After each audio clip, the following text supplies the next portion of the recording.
What's up, guys? How's it going? Just want to pick up where we last left off yesterday.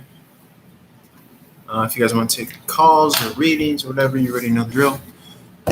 I am fully available. Just gonna record some TikTok. We'll see what's up. It's a rainy day in LA.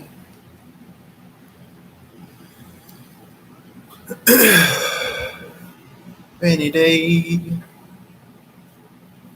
What's up? What's up? What's up? How's it going? Just gonna finish where we last left off yesterday. Recording some TikToks if you guys are okay. Feel free to reach out if you want a reading.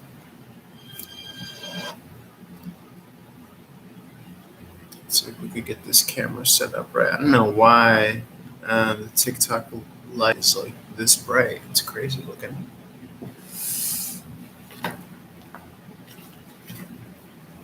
On this here camera.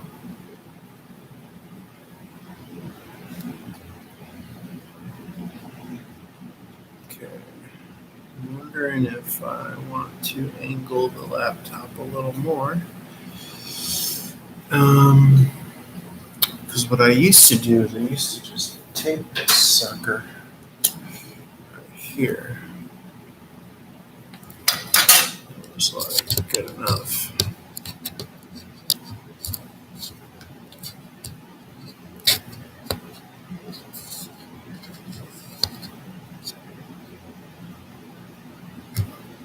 Or I could just put it here.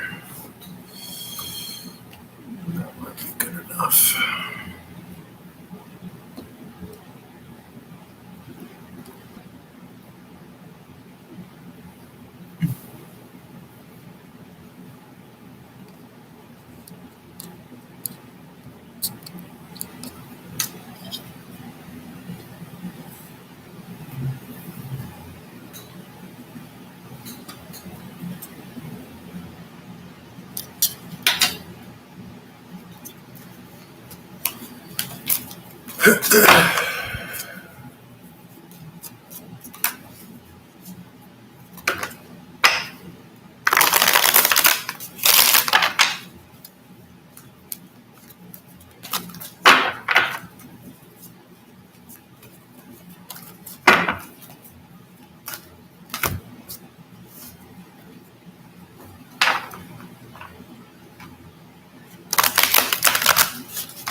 What's up, Virgo? Just want to pick up where we last left off yesterday. As always, feel free to reach out for one-on-one reading. We have the High Priestess coming out here in the upright position. David Bowie deck is what I'm using. This is a very kind of spiritually keen energy, quiet, not editorializing much, just staying present, doing the next highest possible inspired action here. We have the Knight of Cups in this deck in the reverse position. A little bit of self-love, R&R. Okay, it's a rainy day in LA. I know we're still kind of coming out of the winter season, hibernation. Nine of Cups in the upright position.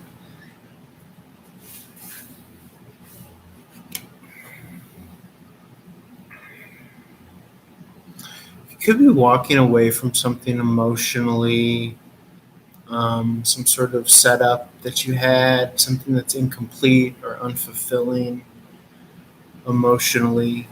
Focus on independence, self-love here with the Nine of Cups in the upright. This is the Page of Cup in the reverse position, the Page of Cup in the reverse position. Leaving something that wasn't on your spiritual path or something that wasn't up to your standard as far as maybe an offer or a connection here. Virgo. So the Knight of Pentacles in the upright in this deck. You have a specific path, a specific trajectory that you're wanting to go down, and you really don't care how long it takes, which is the interesting part, is that you're not really concerned with just how long this might take you. Okay. You're mastering being able to go at it alone is what I'm seeing here. The King of Cup in the reverse. This could come off as emotionally immature to others. There could have been some financial hardships, and yet you couldn't be happier. You couldn't be more satisfied because you're working on your own timeline. And it might be a situation where maybe you painted yourself a little bit in the corner, but you really wouldn't have it any other day, any other way, I should say. And so you like to work when your back is against the corner. When your back is against the wall is what I'm getting here. I'll leave it there before I get too much ahead of myself. That was just a general. Feel free to reach out for a private one-on-one. Catch me on the live stream on YouTube or on Tarot. Let's roll on over to Libra. I'll let your boy. Peace.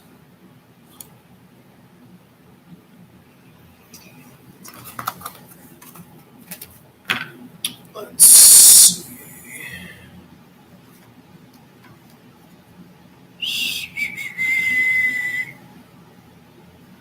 Virgo.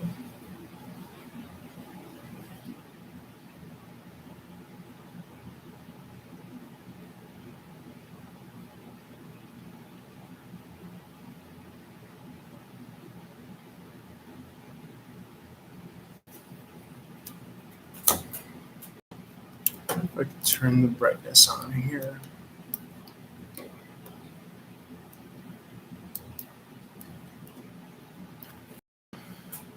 Maybe make this a little closer. I could even unhook this. I think it's hooked.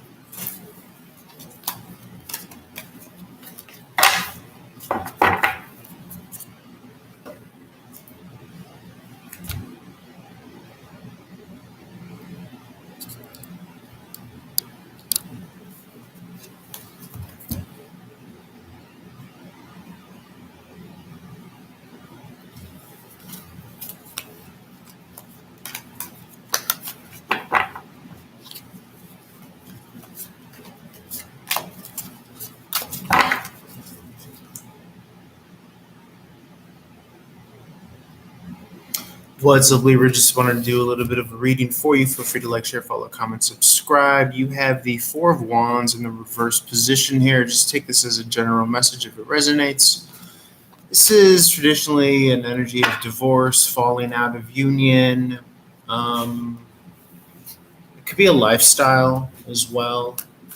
Maybe like a bachelorette type lifestyle here. Maybe instability of action as well. Because of prevailing circumstances. The King of Swords in the reverse. This is an energy of inner knowing, using intuition, moving by intuition, which is what I'm getting if you've been following this channel, something that you've been mastering anyways over time. This is building your bottom line of faith and trust. And I just see this as you getting stronger over the long haul. The Sun card in the upright, the World card in the upright. This is an energy of advancement, leveling up. So I just see you as like breaking through walls, Libra, which is very kind of positively reassuring and fortifying to your character and what it is that you're trying to do, the value that it is that you're trying to add to you, your community, your possible environment here. The Wheel of Fortune in the reverse is in the face of things being kind of stuck, not moving forward. You're still finding ways to develop regardless in your current environment here. which is very kind of interdimensional. It's less of a reliance on the prevailing external circumstances and more of a self-sufficiency, mastery, and a knowledge and understanding of the internal mechanizations of energy manifestation within yourself. The Two of Cups in the reverse position. I know that was a mouthload, huh? This is, again, falling out of union type energy, but again, it's leading to bigger and better opportunity. First and foremostly, union within yourself, okay, within divine masculine, feminine energies. Conflict in the past. I'm not really getting a sense of too much prevailing conflict in this immediacy. Yes, there are ebbs and flows of energy here with the Six of Pentacles in the reverse, but even that, you've learned how to kind of alter and master and contribute in some way, shape, or form. Even if it's the smallest progress, it's still progress here. Calculated risks is what I see being suggested here with the Fool card in the reverse. Strength card in regards to work and how you're working. Okay, being very direct, being very kind of transparent with your work here. Putting down efforts that are no longer serving you. All right, I'll have some more, please. I might tape this because now I'm asking myself, why not?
That's a Virgo.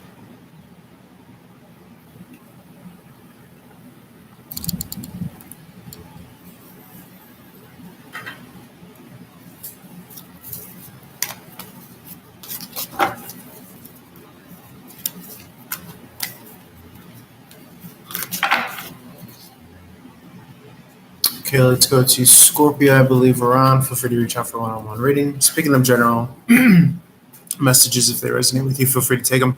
Two of Wands in the reverse. Not really seeing the bigger picture. I mean, maybe you could afford to look at things in a bigger way. Maybe reflect at how far you've come as far as success, as far as attaining your desires. Usually that helps give you a boost of, almost like personal credit, like giving yourself credit, giving yourself leeway to make mistakes or have fun or what have you here. The Empress bodes well for relationship and for money here. King of Wands in the reverse, that's my compassionate nature, warmth card. Yet nobody's fool with the Queen of Wands in the upright. Princess of Wands, this is the Page of Wands, maybe loss of directionality, but you will kind of new income understanding on what your next path might be. Especially with the Moon card in the reverse, things might not be as illuminated, but you're not worrying, and that's a part of your success. Is you almost like are so fucking cocksure based on your resume, based on your knowledge, your know-how, your expertise, that somehow, some way you're going to prevail, and you're just going to keep on kind of rolling thunder, building this kind of snowball effect to your goal of this kind of stable home and hearth with the Page of with the Queen of Pentacles in the reverse. And again, it's not needing no new action. That's been almost thematic as of late. The Hangman in the reverse, you're kind of just hanging loose, tapping into your more fun, leisure nature with the Six of Cup here. Maybe no communication, maybe no contact, but hey, the more the merrier as far as the room for manifestation, for manifesting. You found out how to make your spot the spot, your place to be, your center of the universe, and have fun while you're doing it. Judgment card in the upright. A lot of space, second and third chances for resurrecting old habits, ideals, prospects, increasing your options here. You kind of see the similarities in the Seven of Cup and how it dovetails nicely into the Judgment card, vice versa. Options, manifestation, resurrecting. You get to use this time to resurrect something that you are far too familiar with to never work with again. So it could be poetry, music, anything from your Tumblr days, or if you're younger, teenage years or what have you. Tower moment is also sudden kind of discharge, manifestation, for lack of a better word, as well, out of the blue. All right, guys, reach out for more. Peace. Okay, let's go to Scorpio. I believe we're on.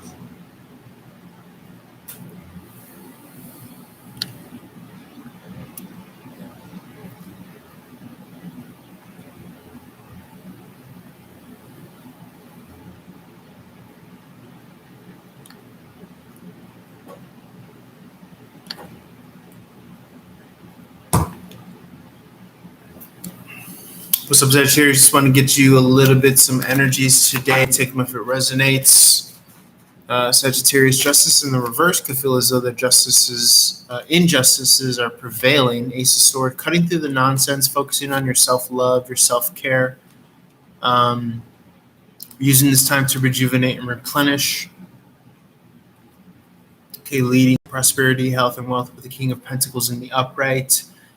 Someone can be enthusiastically rushing your way, okay? And they see you as something kind of exotic and foreign and something that's maybe talented.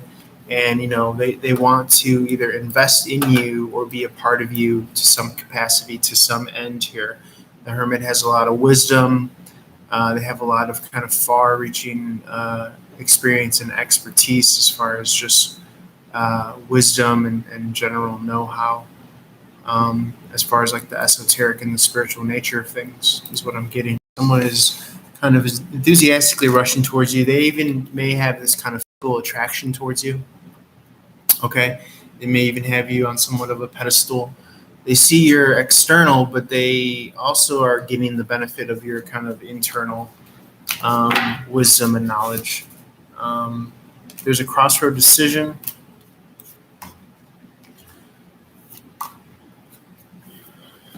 Okay, so the outcome might be some sort of something coming back, someone coming back, and or you not necessarily making a change as far as your energy, you kind of waiting a little bit. That's WADING, waiting, biding your time, okay? BIDING, biding. Okay, here. But you did have a crossroads. You had a crossroads between the Queen of Cup in the upright and some sort of personal rebirth or resurgence, and the outcome is this biding your time, emotional stagnancy, and that's not necessarily always a bad thing here. But you're not ready to make any sudden changes, movements, or advancements towards anything or anyone until you deem fit, and you are the kind of judge, jury, and executioner as to that. Ace of Pentacle. It's almost as if you're waiting for the perfect. There you go, your perfect counterpart card in the upright. This is either business or romance, but in this context, it's coming on very thick as romance. So we'll leave it there. Let's roll this on over to Capricorn. Holler at your board for a reading. Check out runninggunstarot.com for all things. Love you guys. Peace.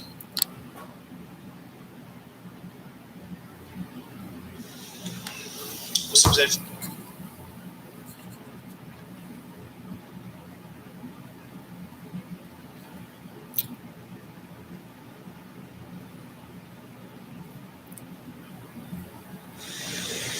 What's a Libra? Just want to do a little bit.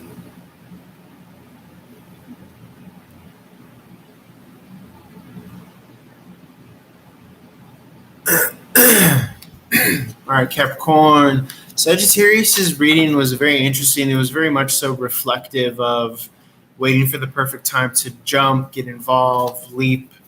Or you might even be pleasantly surprised as far as like what you think you're capable of competing with or being with or who you could be with. Um, this is coming out of challenging times here. Someone making an offer to you, they see you as suitable and stable, and you are more than happy to move towards that offer to collect. You're bringing with you positivity, though. You're bringing with you 9 cups. Okay, so you're coming across as a very kind of self-fulfilled person, and so you're open to something that you've either earned or are worthy of or are adding of value to, from what I see here. Because anywhere you go, it's almost as if you have the Midas touch. Everywhere you go, you're adding value to some extent here. You're in your kind of you're in your power. You might even be at the height of your power here with the 9 of Pentacle here, and it's almost as if you're like a free agent, or you're still trying to find your tribe, maybe. 2 of Pentacles in the upright. You have your priorities straight. You have your values balanced within yourself, and you're open emotionally. Like I said, you're coming across as like this free agent, Capricorn, and you're knowing how to also fend for yourself. Okay, and that's a big part of manifestation, is not letting something eke your energy, not letting anything necessarily fault you off track from where you're headed. And you are getting there in divine time. Okay, even when you're at your lowest, I'm getting you understood. You had an inside track. You had an inside understanding as to how to lift your own spirits, how to not take your own sadness so seriously, and maybe what the silver bullet was for you to get back in your power. And the answer is always being present, taking the next suitable, inspired step. Okay, in the present moment, building momentum has a lot to do with success. And so I think that because you stuck to those pillars of virtue, if you will, if I could be so, bold to say in that way, you were able to kind of maintain and carry on and finally reach your reward, if you will. Let's roll this on over to Aquarius. Holler for more, please. Just doing some general readings here, and then maybe I'll do some other stuff here. I'm just recording for TikTok. Let's see what comes out.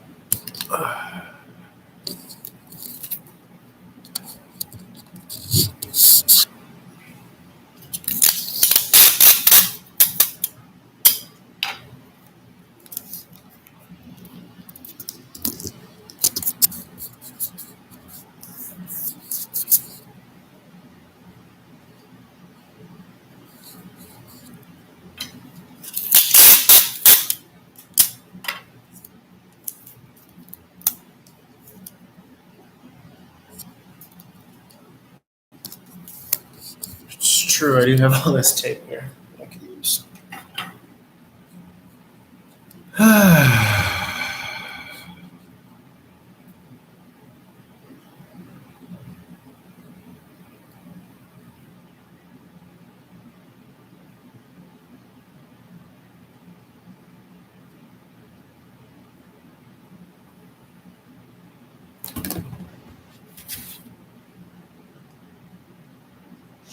Okay, let's go to Scorpio. I believe we're on. Feel free to reach out for one-on-one reading. Speaking of general,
Just working on this camera angle right here. Okay.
Okay, Aquarius, just want to pull some energies for you. Feel free to take it if it resonates. If it resonates, feel free to reach out for one-on-one reading. Like, share, follow, comment, subscribe across all social media. All my links are at runningunzero.com. All that good stuff. Love you guys. Thank you for your support. Ace of Sword in the reverse. This is about internal reflection, divine timing. So not doing too much contemplation, but this could be the time that you have right now to reflect, give yourself some credit, see where you've been, try to find some, thematically, what's been going on in your life thus far. Usually when we look to the past, it helps us extend to the future. I see that you're well right on the path to the King of Pentacles. This is financial health, wealth, abundance, all that stuff, fortune. The Seven of Wands in the reverse is an energy of openness. You are open, ready, willing, and able to receive some sort of advice, some sort of instruction, guidance even from your higher self or others, or the universe. You're open and ready for business and or some sort of download is what I'm getting here.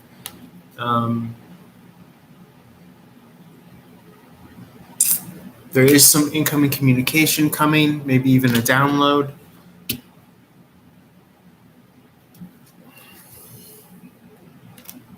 Over the next full moon cycle, in regards to work, something could be illuminated for you, maybe even a decision between head and heart as the Justice card prevails here. Any more on that, Spirit? Any more on that? Okay, maybe choosing to go at it by yourself, emotionally processing in a healthy way, being open, letting the past be the past. Something happened that was supposed to, it was destined or it was fated because it was meant to empower your sector of financial independence, freedom, working for yourself, being your own boss. That's what the Nine of Pentacles is about here. Okay, so whatever happened was meant to, so that you could manifest in your highest regard in this lifetime, is what I'm getting here. Okay. So it might feel like, something maybe that you didn't want to happen or off track, but it was because you didn't have to further advance. You had to merge as far as depth is concerned.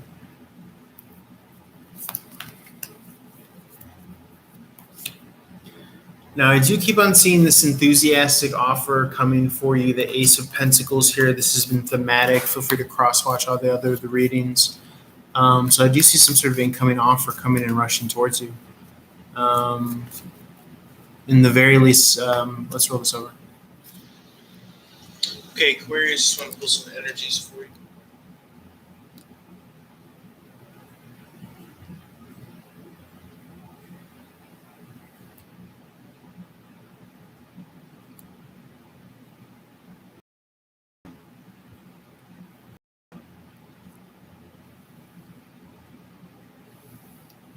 From Aquarius, in the very least, a Taurus or a Gemini, or in Taurus or Gemini season, some sort of new offer, an inspired offer is what I'm getting here. Certainly looks like you have the room for this in your life right now with the Judgment in the reverse. That's his energy of space.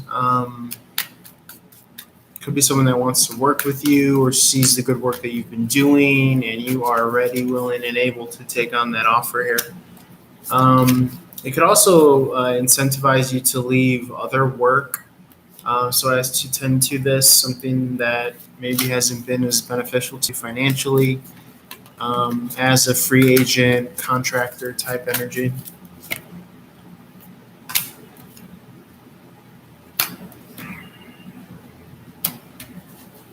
Okay, something that's going to provide some directionality for you if finances have been a little bit off balance here, off kilter here, from what I could see.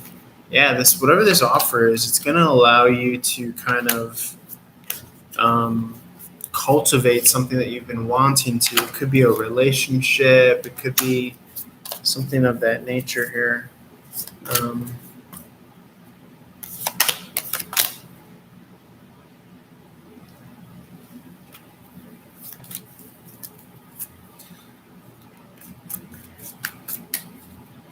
Could be a more emotionally mature or advanced connection, from what I could see.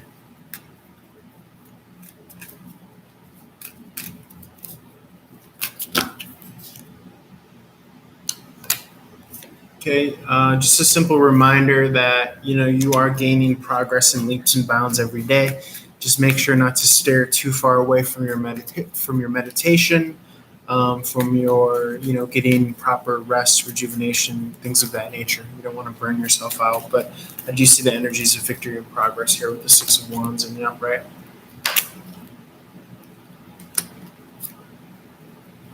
Yeah, it's like you got the go-ahead run here. You have like a lot of running room is what I'm seeing here. And I do see an offer coming towards you. It could be like momentum, running room. Someone sees the value in you. Okay, and they're coming to a decision about you. They may want union with you with the Four of Wands in the upright, or this could be a new friendship or a new work romance or some sort of new union that I'm seeing here with the Four of Wands. It's very cute and innocent. All right. All right, guys, I'm going to leave it there. Holla at your boy for readings. As always, yes, I'm a real person. Yes, I'm a nice person, contrary to how I look, possibly. Holla at your boy. Peace. Love you guys. Rolled up.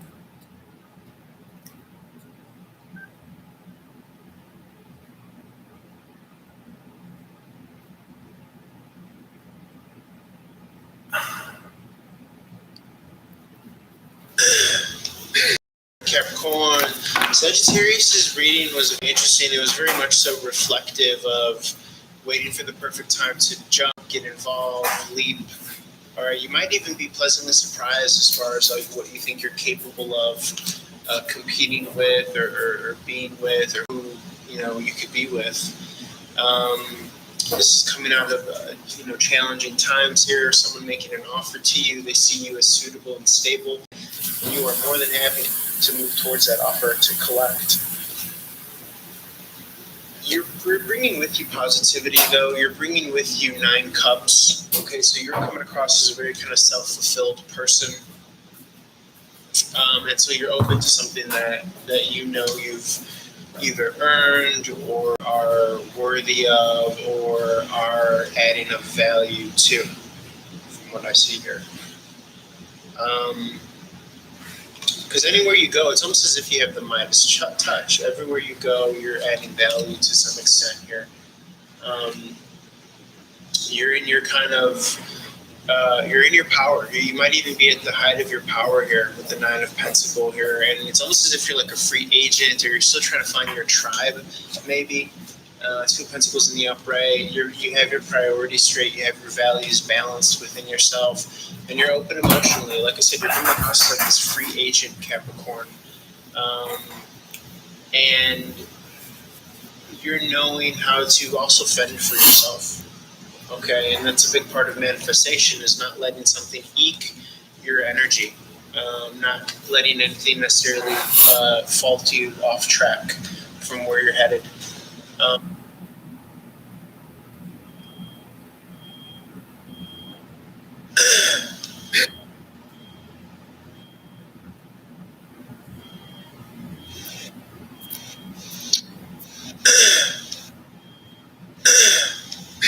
all right, Cap.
Okay, let's do this.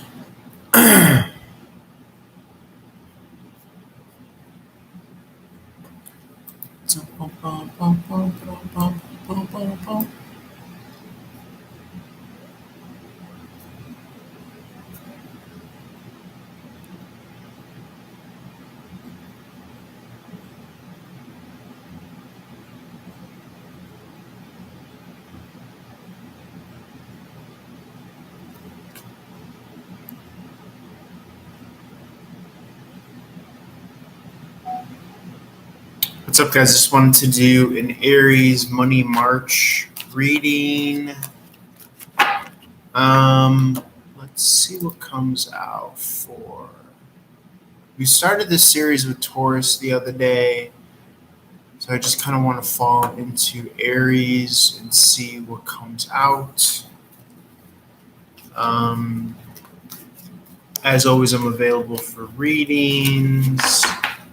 I wrote down some topics that might seem kind of broad in general, but I'm just curious to see if anything comes out. So current money is the first topic, current money. Let's see what comes out for Aries.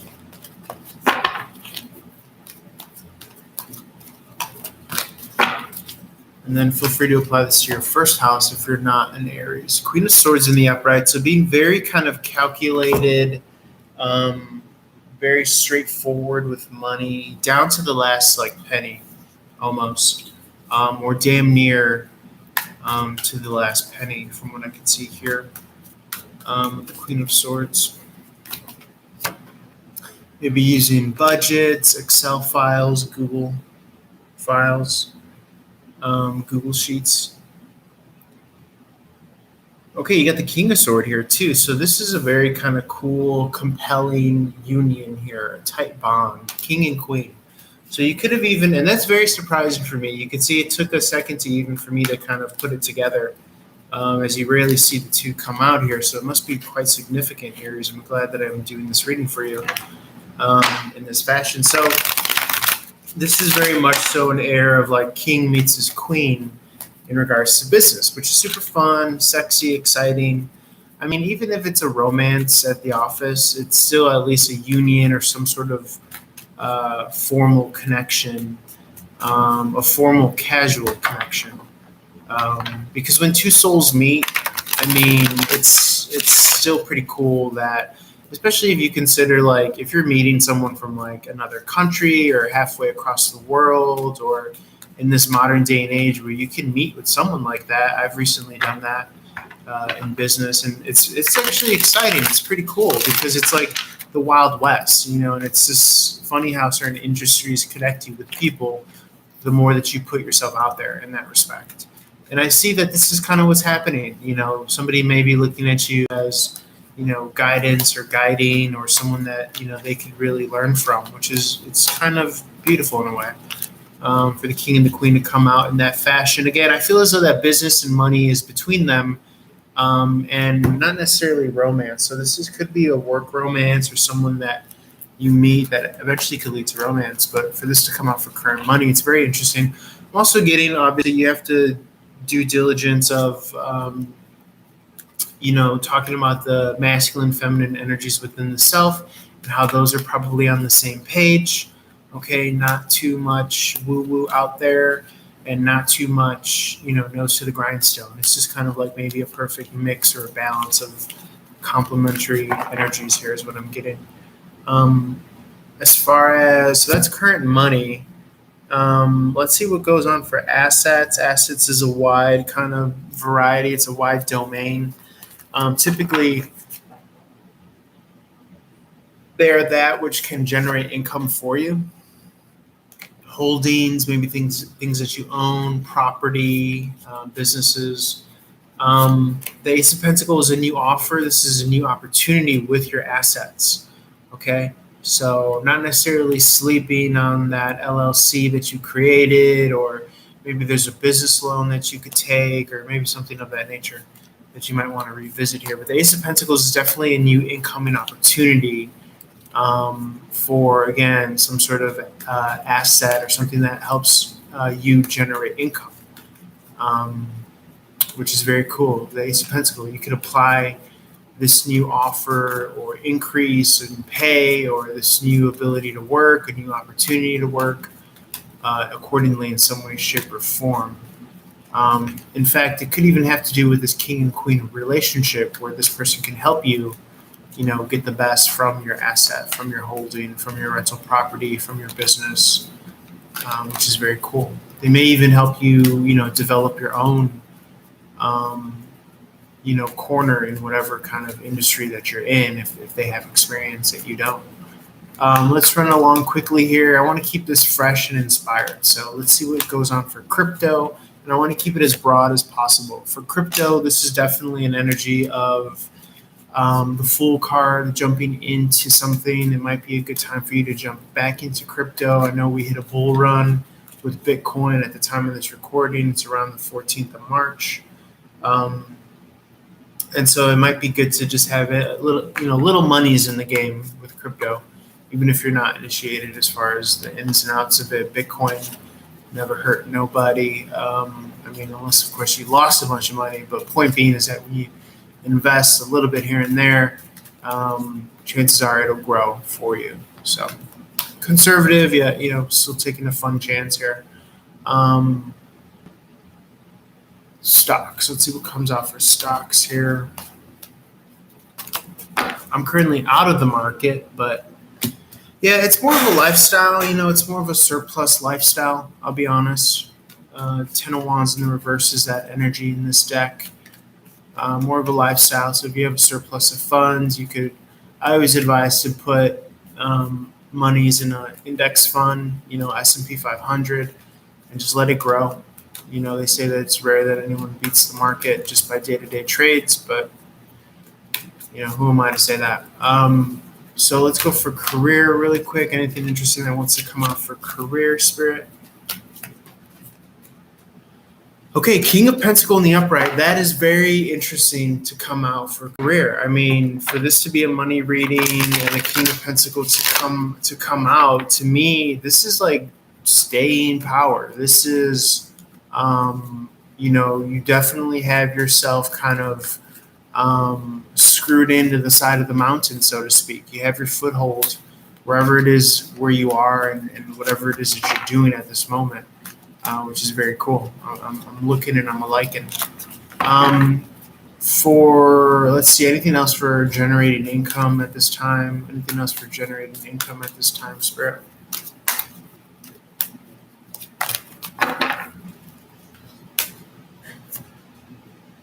Okay, there is some stagnancy here with the Eight of Cups in the reverse. Okay, there could be somebody that wants to try to work with you or get the best out of you, but it could be that you're just not feeling it right now. You could be a little bit burnt out.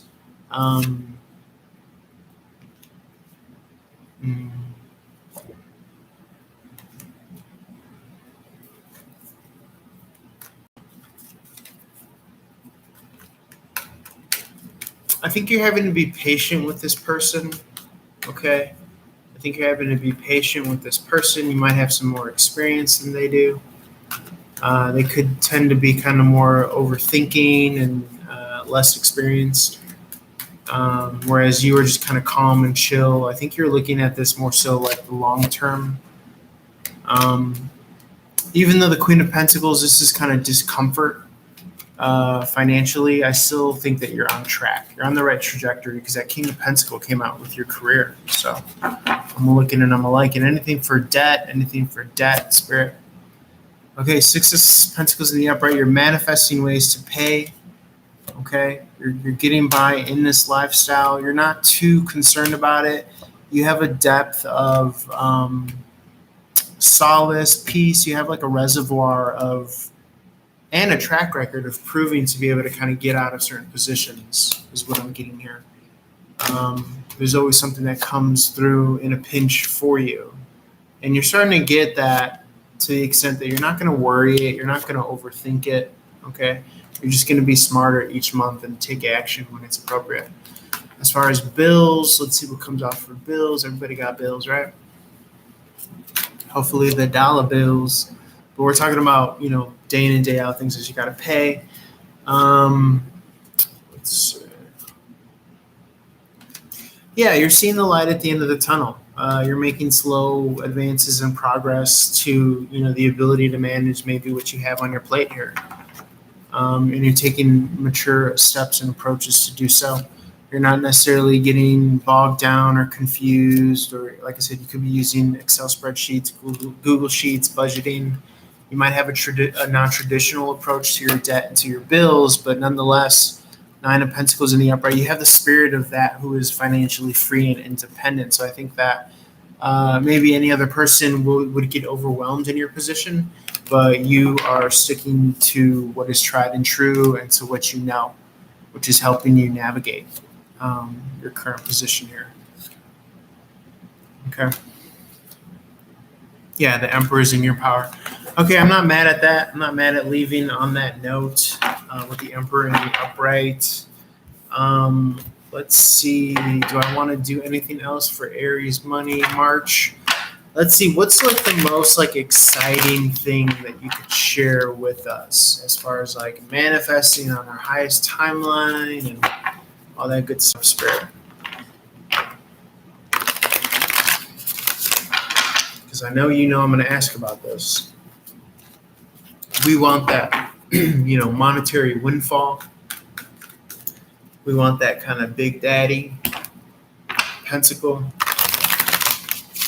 Can you tell us how to jump into that timeline, how to get there, how to manifest that, how to trigger that avalanche, that monetary windfall, that 500 trillion, money falling on us, energetically, metaphorically speaking, and maybe even literally. I mean, not to the point of being injured, but you know what I'm saying. What's that about? You know what I'm saying? That monetary windfall, that boom, boom, pow, that boom, boom, that tower card.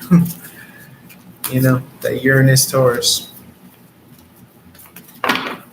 Tell us something exciting about that in March. Let's see. And feel free to apply this to April too. Might even list this as April.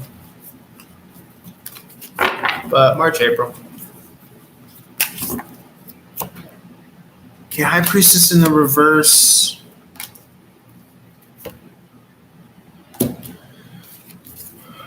Okay.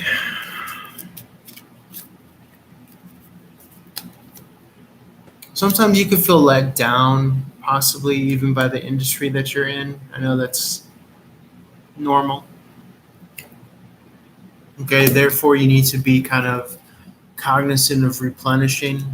Okay, there's always going to be another chance to kind of hit your goals and hit your stride and whatever it is that you're striving for.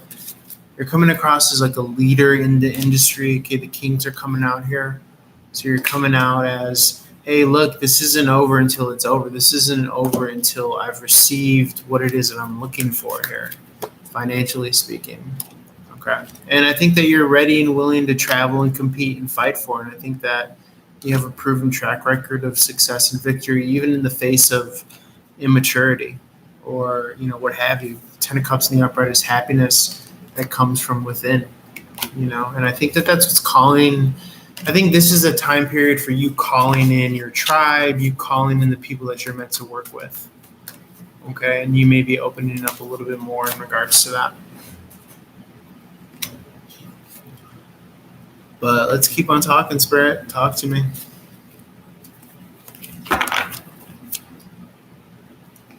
Okay, I see a lot of decision here. I see a lot of like go left or go right decision.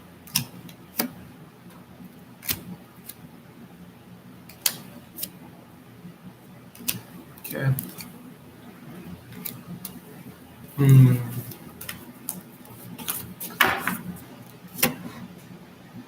Yeah, that Ace of Pentacles is very interesting.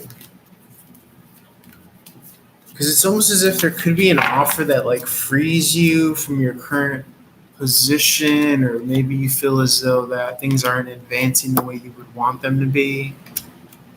But there is this Ace of Pentacles. It keeps on wanting to come out.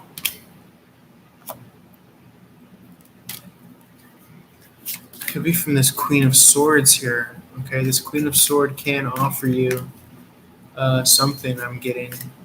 Okay, so be mindful. It obviously has to resonate with you. I'm a big believer on that, is that things have to resonate with you.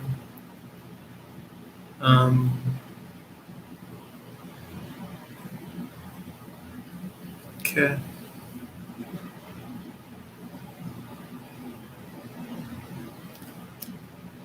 But yeah, I could see more stability here, especially with this Queen of Sword energy. Anything else on like what this offer is or what it could bring? Because I'm getting that something recent like allowed you to see more of an opportunity or potential here. You want to expound upon it, Spirit? Yeah, Ace of Cup, an emotional solace here. Ace of Cup, Ace of Pentacle.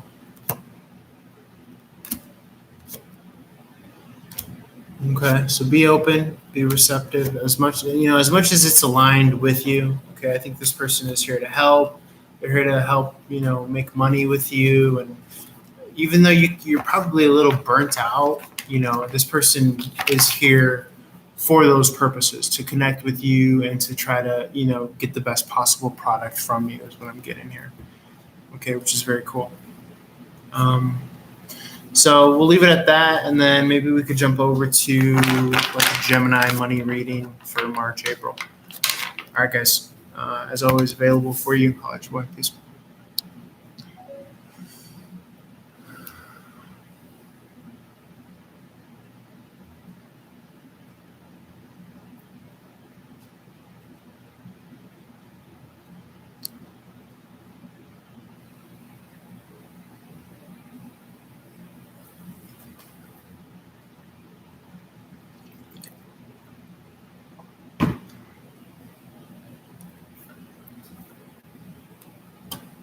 Boom, boom, boom, boom, boom.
My head on my own. Bum, bum, bum, bum, bum, bum, bum, bum, bum, bum. Bum, bum, bum, bum, bum, bum, bum, bum, bum.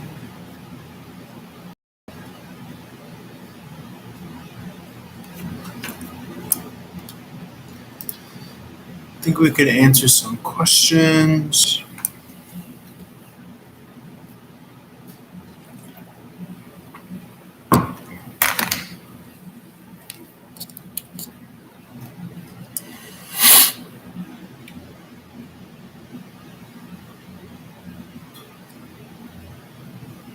Let's do story. Let's play a game.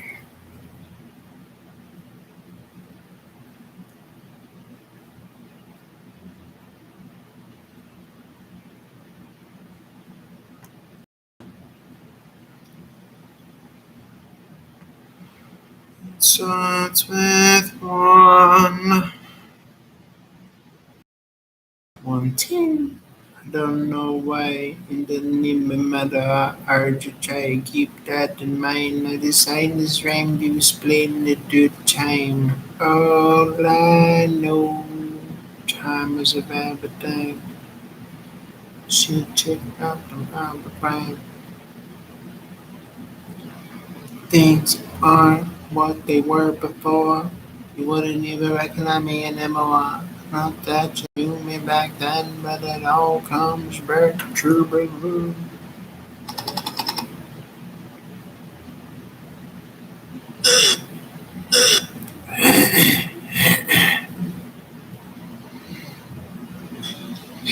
All right.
Okay, your 15-second message.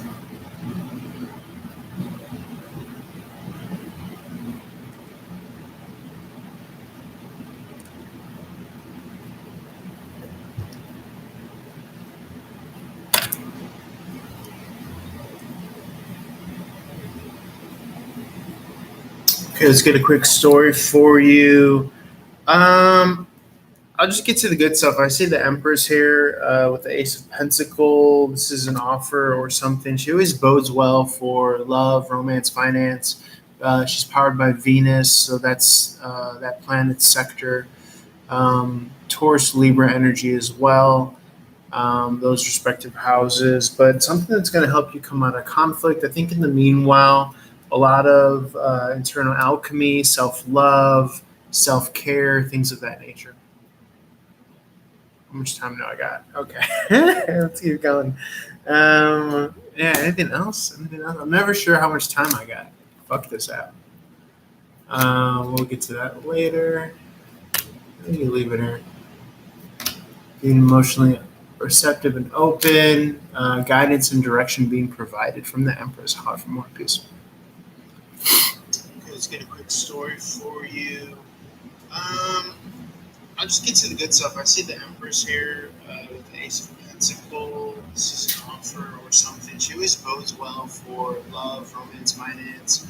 She's powered by Venus, so that's that planet sector. Taurus, Libra energy as well.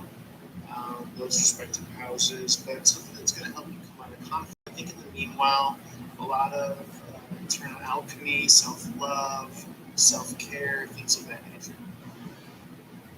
How much time do I got? Okay, let's keep going. Yeah, anything else? I'm never sure how much time I got. Fuck this app. We'll get to that later. We'll leave it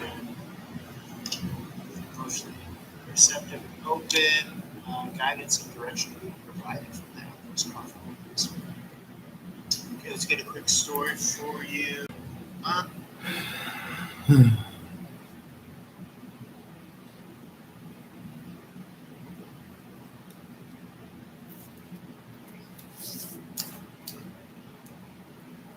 Daily real guidance and direction provided by the Empress. Ace of Pentacle, new offer opportunity coming to you. Daily real guidance and direction provided by the Empress. Ace of Pentacle, new offer opportunity coming to you. Daily real guidance and direction. Daily real.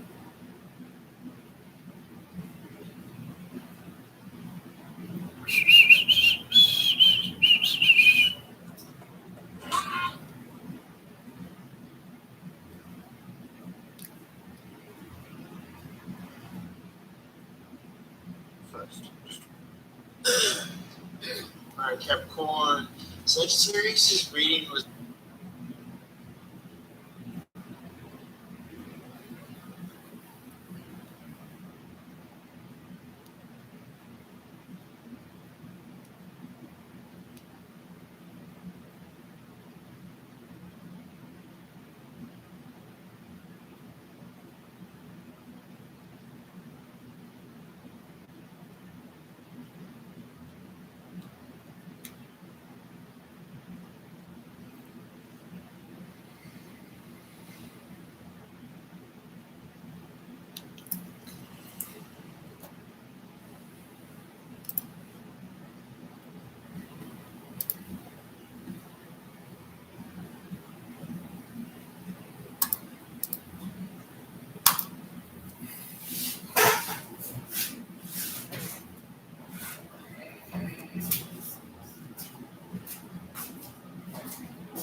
First starting out in college, young guy, 20s, just got here from, this guy from Maryland.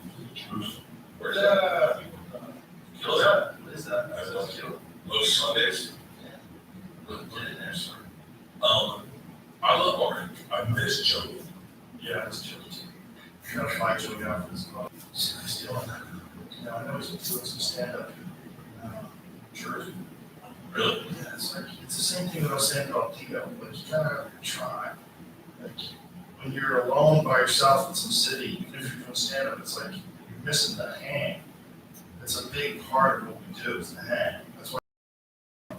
That's why all those people that were on the show came by to hang out. You know, Ron came by, Dylan came by, Adrian came by. I'll tell you the other part. You don't get this often. I got it last night. Is when you're the fifth most famous person in a room, you're not the most famous person in the room. So it sucks. I don't mean it sucks, but like it sucks currently for me is that I don't get to sit and listen and drink it. It's like I'm sitting with you, Jim, Ron, Tony Isco's in there, Mark Small's in there, we're all in there. But mostly, Mark Small's texting me this morning, he's like, it was fun watching you listen. Hold that thought, I got this again. God damn it, I watch you listen. I'm super hydrated right now. I never felt that. Is my cum affected by testosterone? We'll find out. Maybe.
I'll let you know.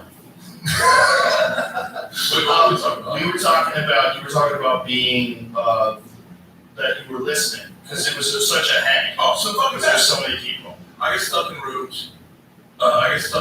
Where I'm the person that sold the arena, right? Or like sold the movie or did the thing. And so I find myself, and I find it gross, I find myself talking. Or in LA, I'll talk to a lot of comics, and they'll go, like comics I respect will go like, so tell me what I can do to grow my podcast, or tell me what to do with podcast, or this thing. I don't mean this arrogant, I just mean it as like a self-awareness. Is last night, Mark Small's texted me this morning, it says fun being there, fun. Yeah, man, I don't listen anymore because I got to a place where maybe I'm putting myself in the room. I put myself in rooms where I talk a lot. And I'm an actual talker. I talked a lot. It was fun last night. Like, listen. You talked a lot last night. I don't know what the fuck you're saying. Talk You were there. Gee, did I talk a lot? Jamie was talking a lot. No, it's fun. Look, the hang is the best part. Well, that's the thing. It's the hang. When you get to listen to Ron White tell stories, listen to Jim Morton. It's fucking amazing. We got to meet Adrian last night. That's the first time meeting her. She's fucking funny. She's fucking funny. She's great. She's very funny. She's really funny. Yeah, very funny. And cool to hang with. Probably she did some shows or something. She didn't want to go into it.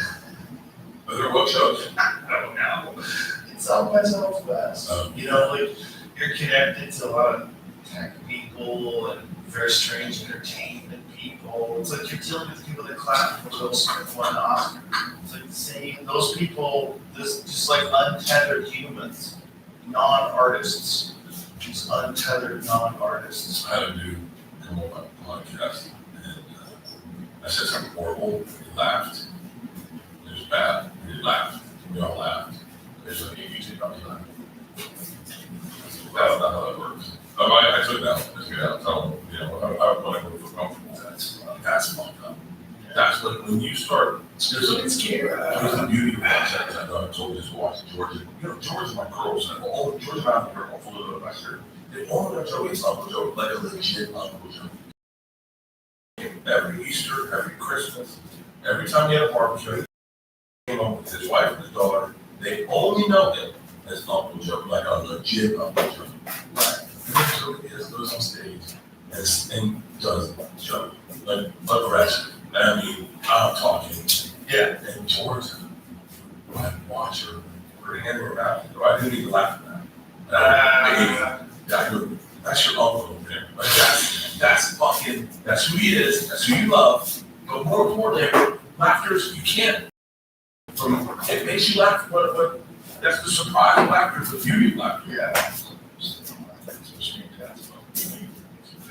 I think these kids these days, they get into this mindset of like, be on the right side of history. Yeah, that's turning the other way, man. Let me tell you something. That's turning the other way. It's interesting. Kids are getting very upset with the woke shit, and now it's going the other way. And the cool kids are like, they're not lying. It's like, it's interesting. It's interesting watching teenagers now. My daughter has teenage friends, the way they talk. And I don't think it's just her friends. I think there's a trend. I think it's like a cultural thing. Like things shift one way where everybody tries to get really woke, and then people go, hey, that's fucking annoying. And then they go back to just being silly and having fun. And just getting to realize that it's okay to joke around about things. Yeah. It's okay to have fun. And like, not everything is about social justice and the climate. Oh, we gotta preserve the climate. We have to talk about it constantly on phones made by slaves. Like just the nonsense and the hypocrisy when the banks burn. Like all of it is ridiculous. Like it's the gay marriage thing. There's so many fucking distractions that people have. There's cultural distractions, there's social distractions, there's financial distractions. There's like so much while you're just living for a very short amount of time. Very short. And look at Carly Simon, old as fuck now. Look how hot she was when she was young. And that doesn't last. It doesn't last. You cover of that Netflix special, that's as good as it gets, buddy. From here on out, it's all downhill. Are you? That's why you're on that. Come on, son. Let's get back to where we were to be long. Yeah, I want it to last forever. I want to take my dad once. Well, you think you don't die. I had a conversation with Bert once. I'll tell you folks about this. Bert goes, I don't think you died. I go, what are you talking about? Prove it. Prove it. How do you know you died? I don't think I died. It's great. I think I just keep going. Yeah. And I go, well, Bert, what do you think when all these people are dying? Is that not me? It's never been me yet. I've been a few robots going that way. That's not me up there. That's true. I can't Very limited way. That's how a German Shepherd would look at Marshall seems pretty fucking happy. that. He's pretty. Marshall seems pretty fucking happy. Do you think Marshall thinks about that? He definitely does not think about that, but delivering death to squirrels. Yeah, I think that. That sweet dog is the squirrel murderer. That's what his favorite fucking pastime is. I would love to introduce him to one of my two dogs and see if they go, hey, who's your dad? Do you think that, yeah, he's right. They probably just check each other for dominance, sniff each other's dicks, and then they spin around and ground each other, so figure out who's the boss. So what's your alternative? And Louis said this to me, he said, just goes black one day. So I think I should know that. That can't be the alternative. He doesn't know that. Not only that, there's a lot of evidence that's not the case. There's, Reach out and do this. well, first of all, there's bizarre chemical doorways in your brain. Your brain produces psychedelic chemicals that we don't understand. And there's a study right now, one of the things that Graham Hancock was talking to me about recently was that there's a study that's going Graham on. Hancock is a great thing on fucking Netflix. Oh, it's amazing. He's a guy that I heard his name a bunch because of you. Didn't know. Like I knew he was a thing, but I didn't know he was a thing. I keep talking about the name Attention Apocalypse, right? Yeah, It's Attention Apocalypse. It's very good. Really good. This is the culmination of Graham's life work. I mean, I found out about his original book, Fingerprint, in the 90s, and I remember reading it, and people were like ridiculing it, saying, oh, that's preposterous, that's pseudoscience. Everything in that book is now proven to be true. All of it, all of his hypothesis, and now it's correlated with data that shows about these asteroid impacts. And so Randall Carlson and him teaming together. So Randall's an expert on these comet impacts and the impact that it had in the Younger Dryas impact theory. And then Graham is an expert on these ancient civilizations. And so the two of them together have put together this very, very fascinating timeline of the rebirth of human civilization, which is around 11,800 years ago. We got fucking rocked and it reset the earth. But he was talking about this, and he was talking about, on the last podcast we did, he was talking about the studies that they're doing out of University in England, where they're doing a slow trip DMT experience with these people. And because they're doing it for hours and hours, they do a slow trip where they keep them in this state, which is normally a very transient state. Because you did it with a fucking pipe. Yeah, Normal. yeah, So normally. there's no regulating how much you get. Right, so this, because it's an IV, because it's coming in a drip, it's like constant and continuous. And these people are going to the same place and they're having repeatable experiences. So instead of having like a 15-minute DMT trip, which is a lot of people have, it's like overwhelmed, you can't figure out what's going on, and it's over. Instead of that, you're going to the exact same place over and over and over again and getting more and more comfortable with it and coming back with very similar stories. So yeah, it's a repeatable environment where they're encountering entities and they're trying to map it.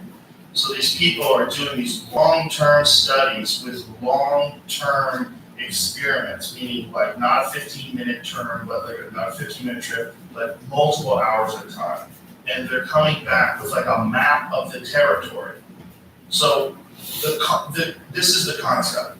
The theory that many people have is that death opens up a chemical gateway in the mind.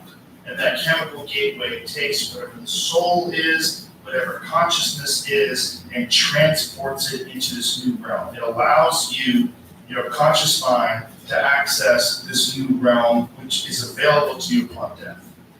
And so a lot of the ancient cultures that did ayahuasca and mushrooms, they would talk about this realm as being like a well of souls, that you encountered disembodied life forms, disembodied spirits, and this has been, it's been a staple of so many religions. There's so many religions that talk about the afterlife. I mean, I get that you would want to come up with something like that just because you wanted to have some sort of a reason to keep going with a rational mind when you're dealing with the existential angst of the temporary existence. And one day you're just going to be working food. What's the point of it all? Why don't I end it now? It's too much. Life is to live is to suffer.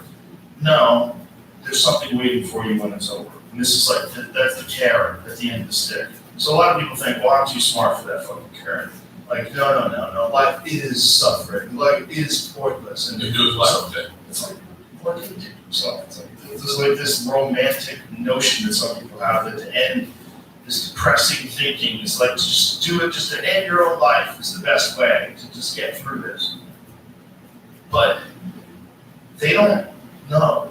They don't know. You don't know that you just go black. You have no idea. They And don't. to say that is so foolish. Just to think of the fucking complexity of the universe itself.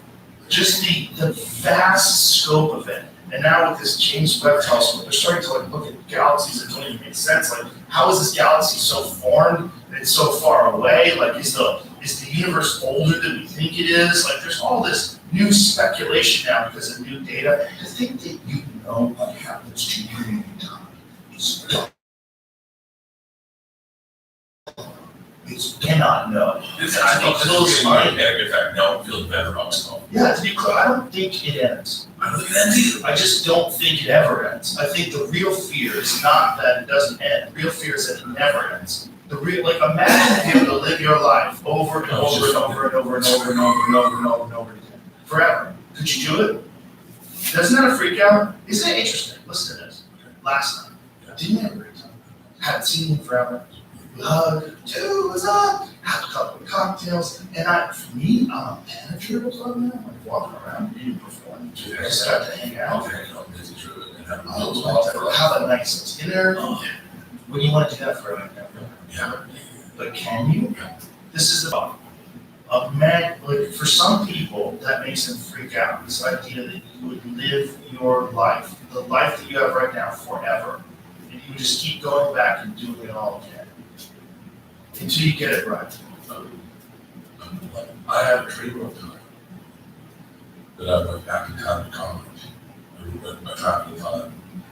And I realized I was traveling in time. I said, when I'm moving, I said, I'm from the future. I came back. And he goes, oh shit. So what are you going to change? I said, nothing. It was great. He was like, dude. So you have to do all the same stupid shit you did. You have to do all the same mistakes to get to where you are today.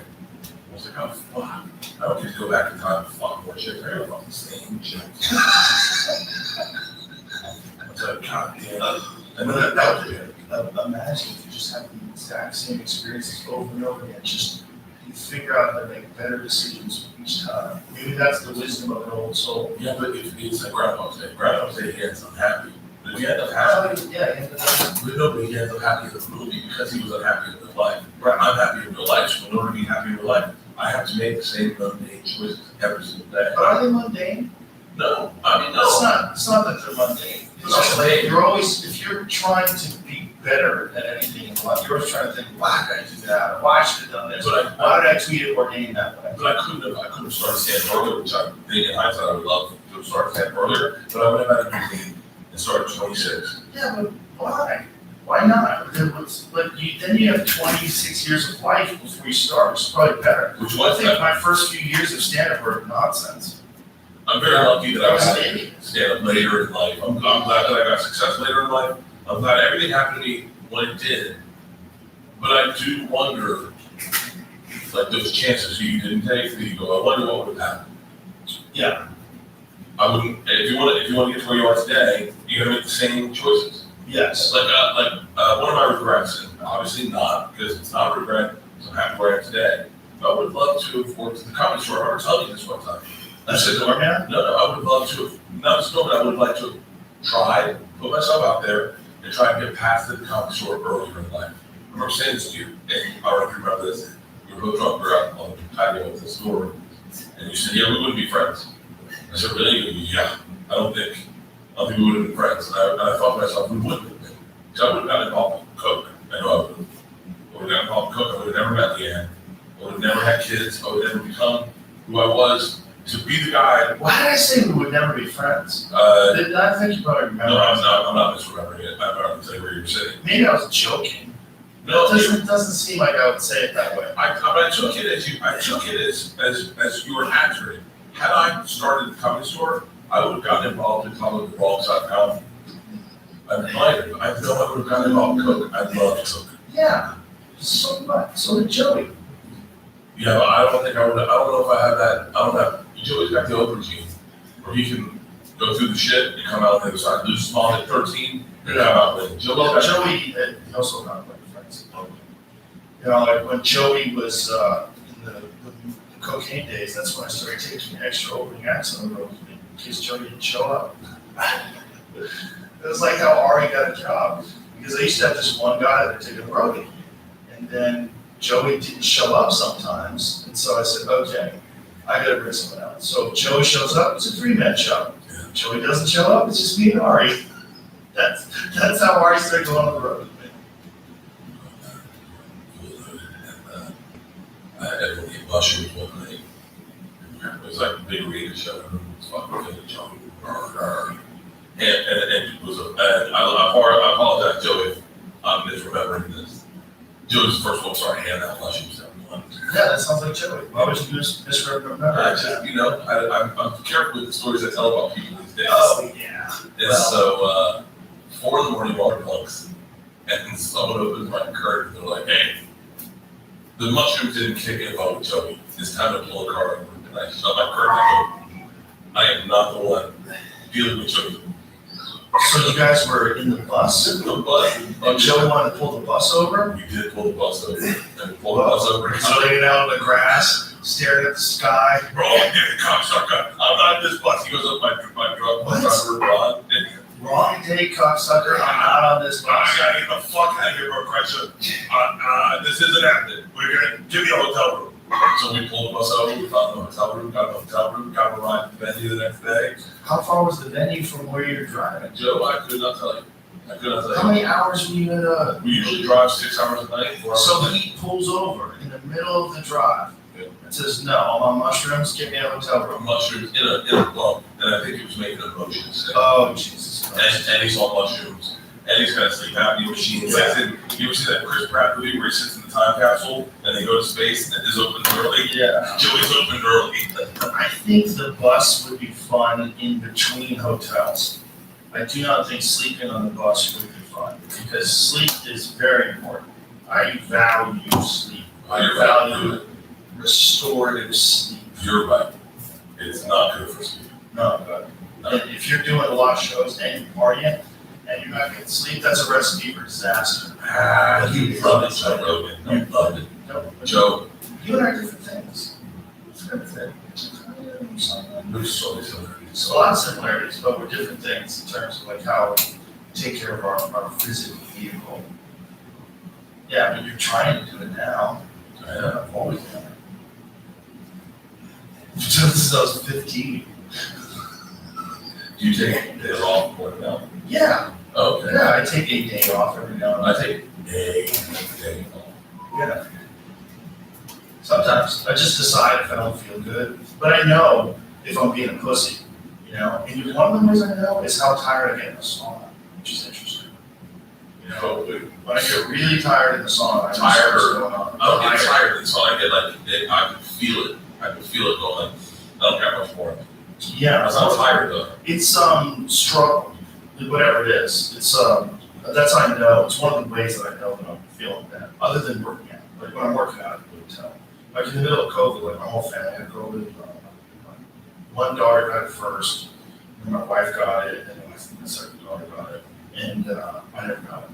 But I was working out, and there was I didn't have a mask on. I was hugging them, like, oh my God, Dad, stop hugging me. I have COVID. I was laughing. I'm like, that's really good.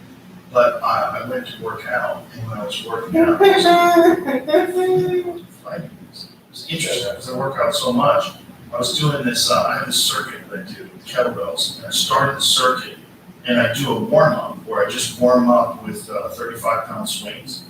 And I do swing 10 swings each arm, and I do 10 clean presses. So I'm doing the 10 swings, and I'm like, what is going on? I'm like, what's happening here? I'm like, why do I feel like diminished? And then I realized, like, oh, this is my immune system trying to fight this off. So this was probably like a Thursday or something like that. I had the whole weekend where I didn't have any podcasts.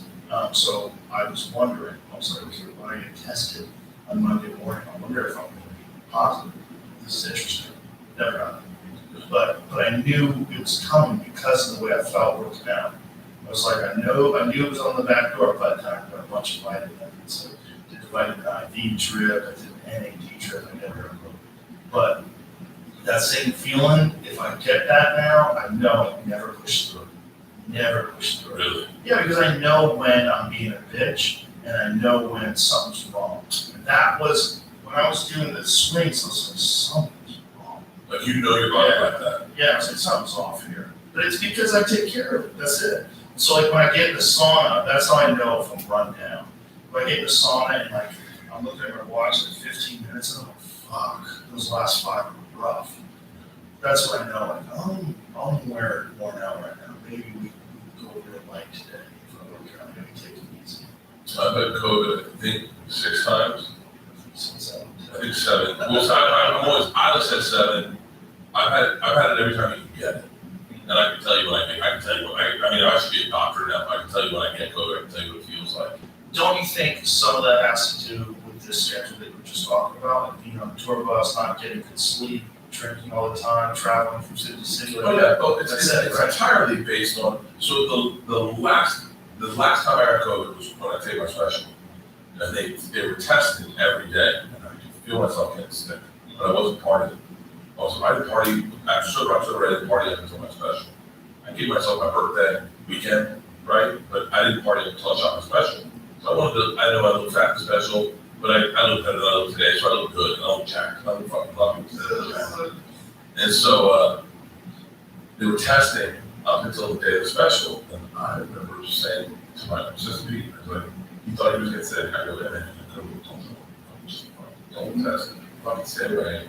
I don't give a fuck. I want to make sure you get this special if you can. Right. Especially now. Yeah, now COVID is like a cold. Fuck it. Anyway, so we shoot the special, get it, and again, the next day I had a private jet for everyone on my team to come home. And I partied. And I partied the night I shot my special. After I shot it, I partied. And I partied the next day on a private jet. And I came home and tested positive. The second I woke up the next morning, I tested positive, and I knew I had COVID. I could feel it. It happens right here on the left side of my head. Every time it's like a headache on the left side of my head, I feel it. I feel a run down, and I got to work out. And I was like, you being a bitch, work out. And then we got a text from my manager, my agent or someone who's like, yeah, I tested positive this morning. So everyone started testing. Not everyone tested positive. Victoria didn't test positive. Pete did. Pete didn't test positive, but Pete's like, actually, you can't do the mask. Did my test, was like, here, they got COVID, fuck them. You can know the difference between being a bitch and whether or not you're not feeling good is if you always hold yourself accountable. Well, I think you probably can. I probably party pretty hard and then wake up and not want it. You know the difference. You know what a hangover feels like. First time I got COVID, I thought it was a hangover. First time I got COVID, I was like, I'm just really hungover. Well, you probably were. I was hungover. The first time I ever got COVID, I had partied hard as fuck with my wife in, not Salt Lake City, what's this, Park City. We went skiing at Park City. Georgia got it, and That was a super spreader location, Park City. In the early days of COVID, that was like one of the places where a bunch of people got COVID. I think they traced it to like some clubs. They had some shows that they did. You know, what is that thing that they do down there? Sundance. Yeah, wherever all the fucking, yeah. The first time I got COVID, I just thought it was a hangover. I went skiing, I went snowboarding. Me and my daughter went snowboarding. Georgia and Leanne had COVID, so we sent the tour bus to come get them in Park City and drive them home. And I and I stayed, we're like, we're gonna fucking hang out and bring some snowboarding. And so I woke up and I came out, snowboarding. It tested negative. Flew home. The second I got home, before the flight I tested, still negative. The second I got home, I was positive. I was like, God damn it. And then the next time I got COVID, I thought it was hangover again. That's positive. I mean, I think if I had your body and your mechanism, where you don't really ever, you're really good at measuring your intake. But last night you didn't drink it. You had class 1 to 10, and that was it, right? Yeah. But I have to wake up with an accountability of going, you want to party, you got to work out. So every time I've had COVID, I've fucking worked out. And then like push the gym. While you had COVID? Yeah. Why not? Sometimes that's not wise. I'm sure it's This idea that you're supposed to sweat it out, that's horseshit. Tell that to Cam Hayes. Cam Hayes is the one. He got sick. I had to send the doctor down. He I ran, sent the nurses down when he got COVID. he ran fucking 10 miles every day at polar plunge. While I had COVID. That's It's not, yeah, don't do that. There's like why I like Cam Hayes. Okay. His book that he wrote, did you listen to it? Of course I did. I'm in it.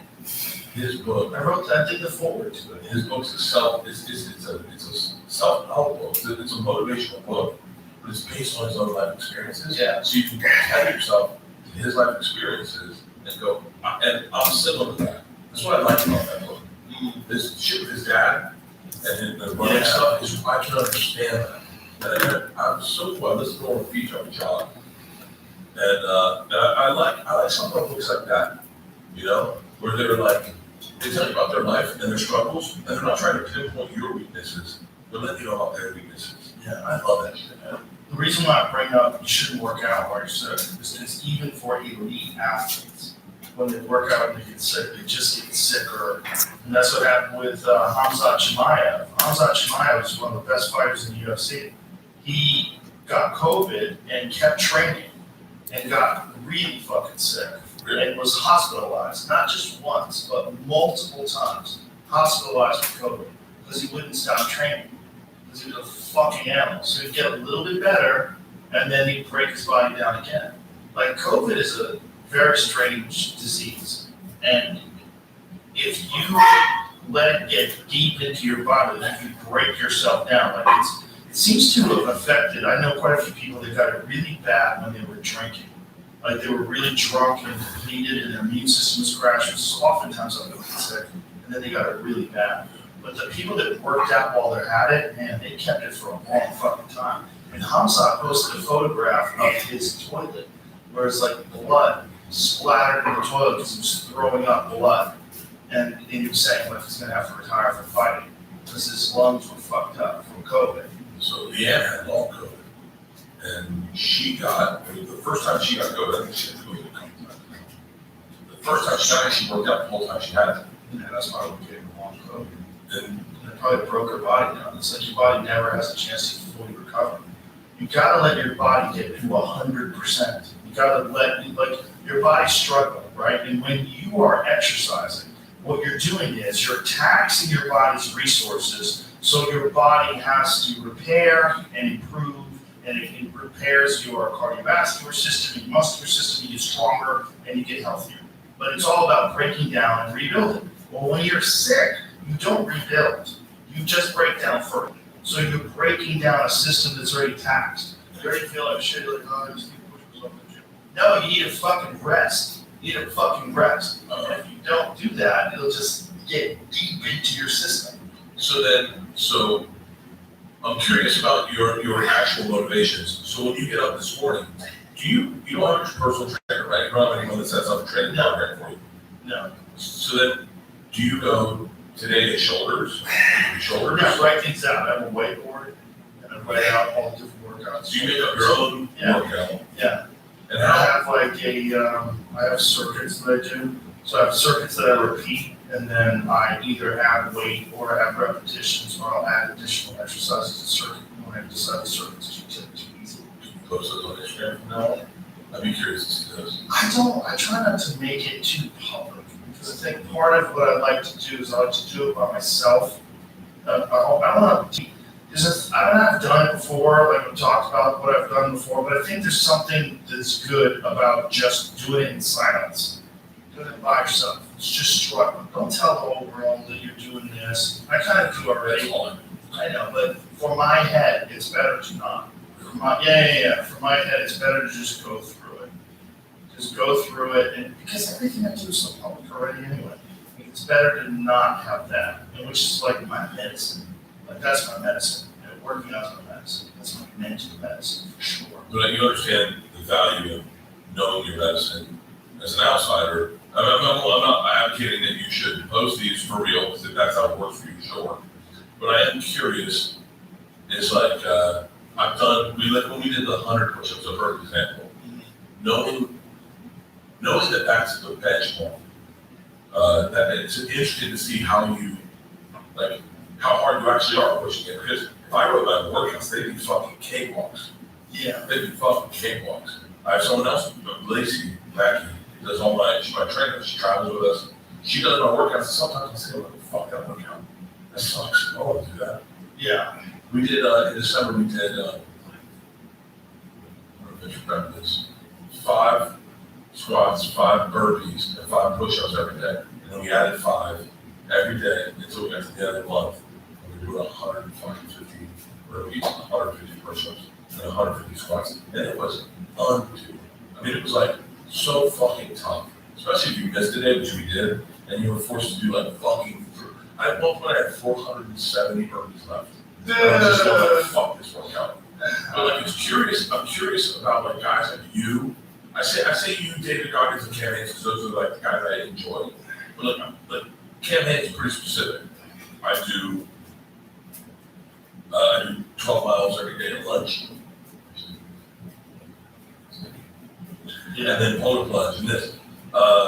Jesse, I'm going to mispronounce his name, Jesse Seitzer. He lived with Cam Haynes.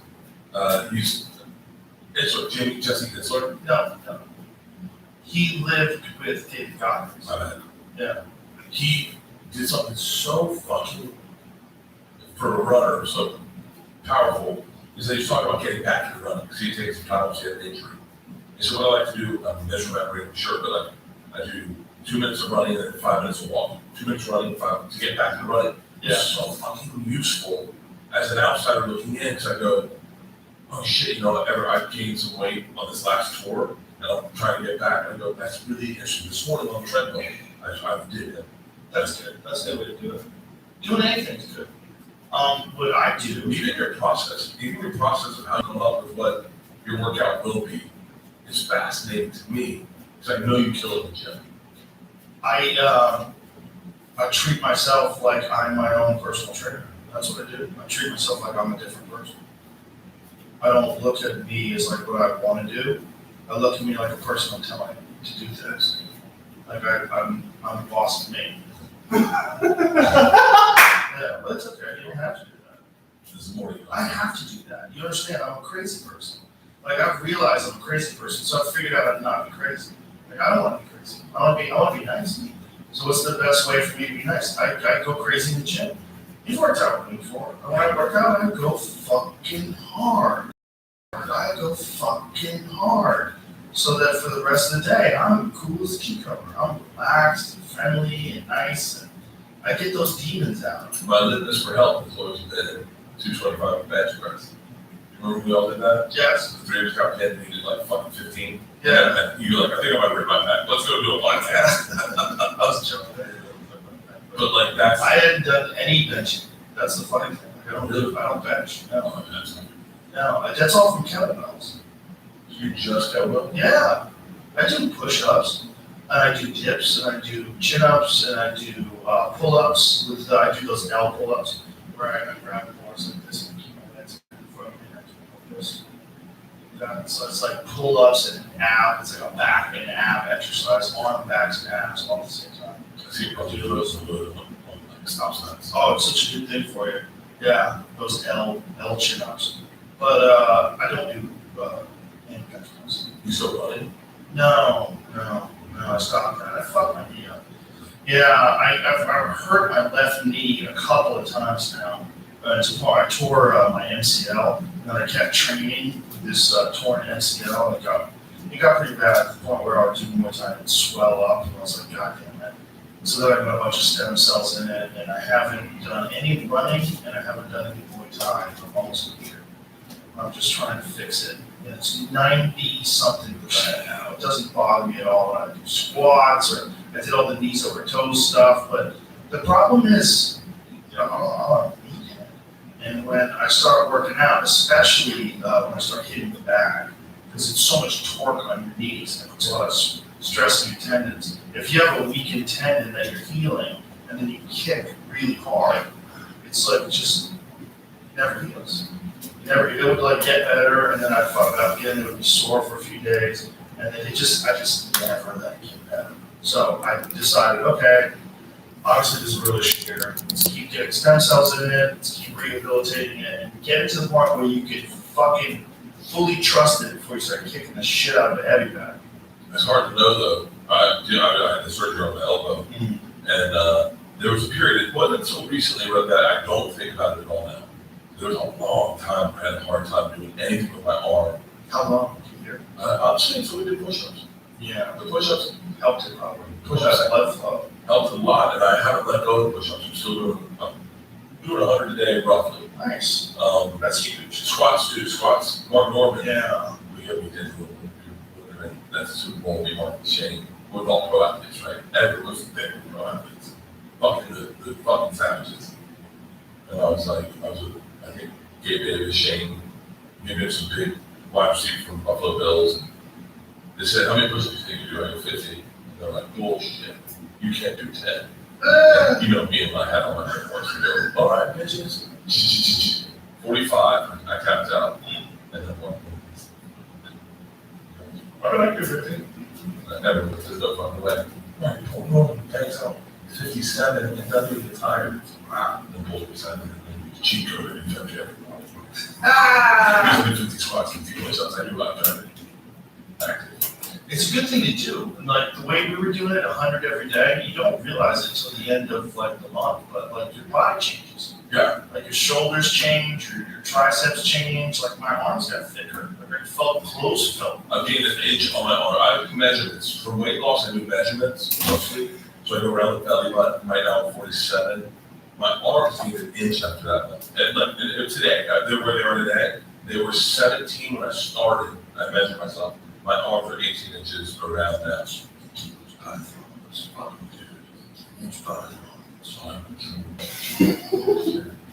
Well, I like those someone super slob.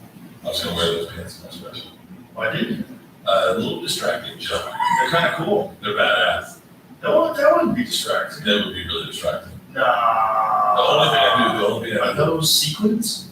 they are velvet pants. They're velvet, but the pattern is so interesting. Oh, maybe they are. See how there's a clear pattern in that. You don't even remember what they're sequins? How long ago did you take this picture?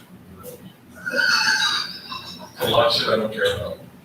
You'd be shocked. Isn't that important then? Compartmentalizing? Yeah, I don't care about that. It's very important to not care about certain things. Just like So, but, that's okay, how I I feel feel, about the banks right now. that's how I feel. Tell me about banks, that's how I feel about politics. That's how I feel about COVID. Yeah. That's how I feel about the Alex Joe shit. Like, I don't really care about, like, I know that you guys talk about it, I don't care. I thought it was still need to be good about everything. Like, I don't care about the Well, you don't have to. So nothing else said, because you're white. Ah! Hey, you know why you don't care? I go, why? It's because you're white and you don't have to. Doesn't change your life. I'm like, yeah, you're right. I get bummed when you go to a city and they don't sell beer on Sunday. You're like, what the fuck happened to this city? We need to make change. Yeah. Make the city great again. Yeah. Sell beer on Sunday. Boston used to do that. Yeah. They used to have to go to New Hampshire. You used to go to the package store. That's what they used to call it. We had to make a packy run. You gotta go to the fucking packy. That's what they would call the liquor store, the package store. That's like ancient colonial talk. Right, think about that. That's pilgrim talk. You gotta go to the package store. The package store. That's what we called it, the packy, when I was a kid. Yeah. You gotta go to the fucking packy. We would have to drive it out, like just at like 30 minutes outside of Tallahassee to get beer after 2 o'clock. Only 30 minutes. Yeah. You gotta go to New Hampshire. I was driving to New Hampshire. I couldn't tell you where New Hampshire was on that. It's right above Massachusetts. So we would drive and you have to drive on this bullshit road where it's like 2 lanes. So like if somebody breaks down, you're fucked. Like these lanes suck. Like if people drive slow, they're all terrified of cops. See, I have 2 hours to go by for this. I can't believe I never got a DUI. You're lucky. I know room for me driving. I don't know. That's how you don't get a DUI. Oh, Exactly, specifically. I've been driving. I got pulled over once when I wasn't drunk. I dropped my phone in between my legs. I was in my car and I was driving and I don't remember if someone called me or something, but I was on the phone and I dropped the phone between my legs. I was like, fuck, and it like went under the seat. So I had to like do this thing where you're in there and I moved over and it was like late night, so there was no one on the road. But I moved over and did that thing and then picked up the phone and the next thing you know the lights were on. And so I got pulled over and I had to do the whole drug test. I told them I'm not drunk. Did you ever drink? And I was honest. I said, yeah, I had drank before I went on stage, so 3 hours ago. So I did the whole thing. So this is interesting. It's like they're trying to check me to see, but I know I'm sober. I'm like, come on, you know I'm sober. But it was interesting because like they make you do all the stuff, and I did it all perfectly. You know, balance stuff and everything. It's like, okay, can I go? And I'm like, all right, you know, let me go. We did, when we went to Canada for the first time, you're not allowed to bring drugs in Canada, obviously. I brought a little bit of drugs in Canada, which is right. Just weed, a 1-hitter, or a class 1-hitter. I had it with me, because it was the first time on the tour bus. Did they have a dog? No, so I said, what am I gonna do? Leanne was with me, so it's Jesus Trejo. And I said, that's my first time on the tour bus. I'm gonna have a cocktail, I'm gonna smoke this 1-hitter, I'm gonna do the tour bus. All of a sudden the doors open and they're like, reporters, and I had to get my 1-hitter, so I fucking panicked. I run back to the bathroom. It's a brand new tour bus. I've never been to a tour bus. I don't know how lights work, I don't know how anything works. I just thought I gotta clean out this 1-hitter.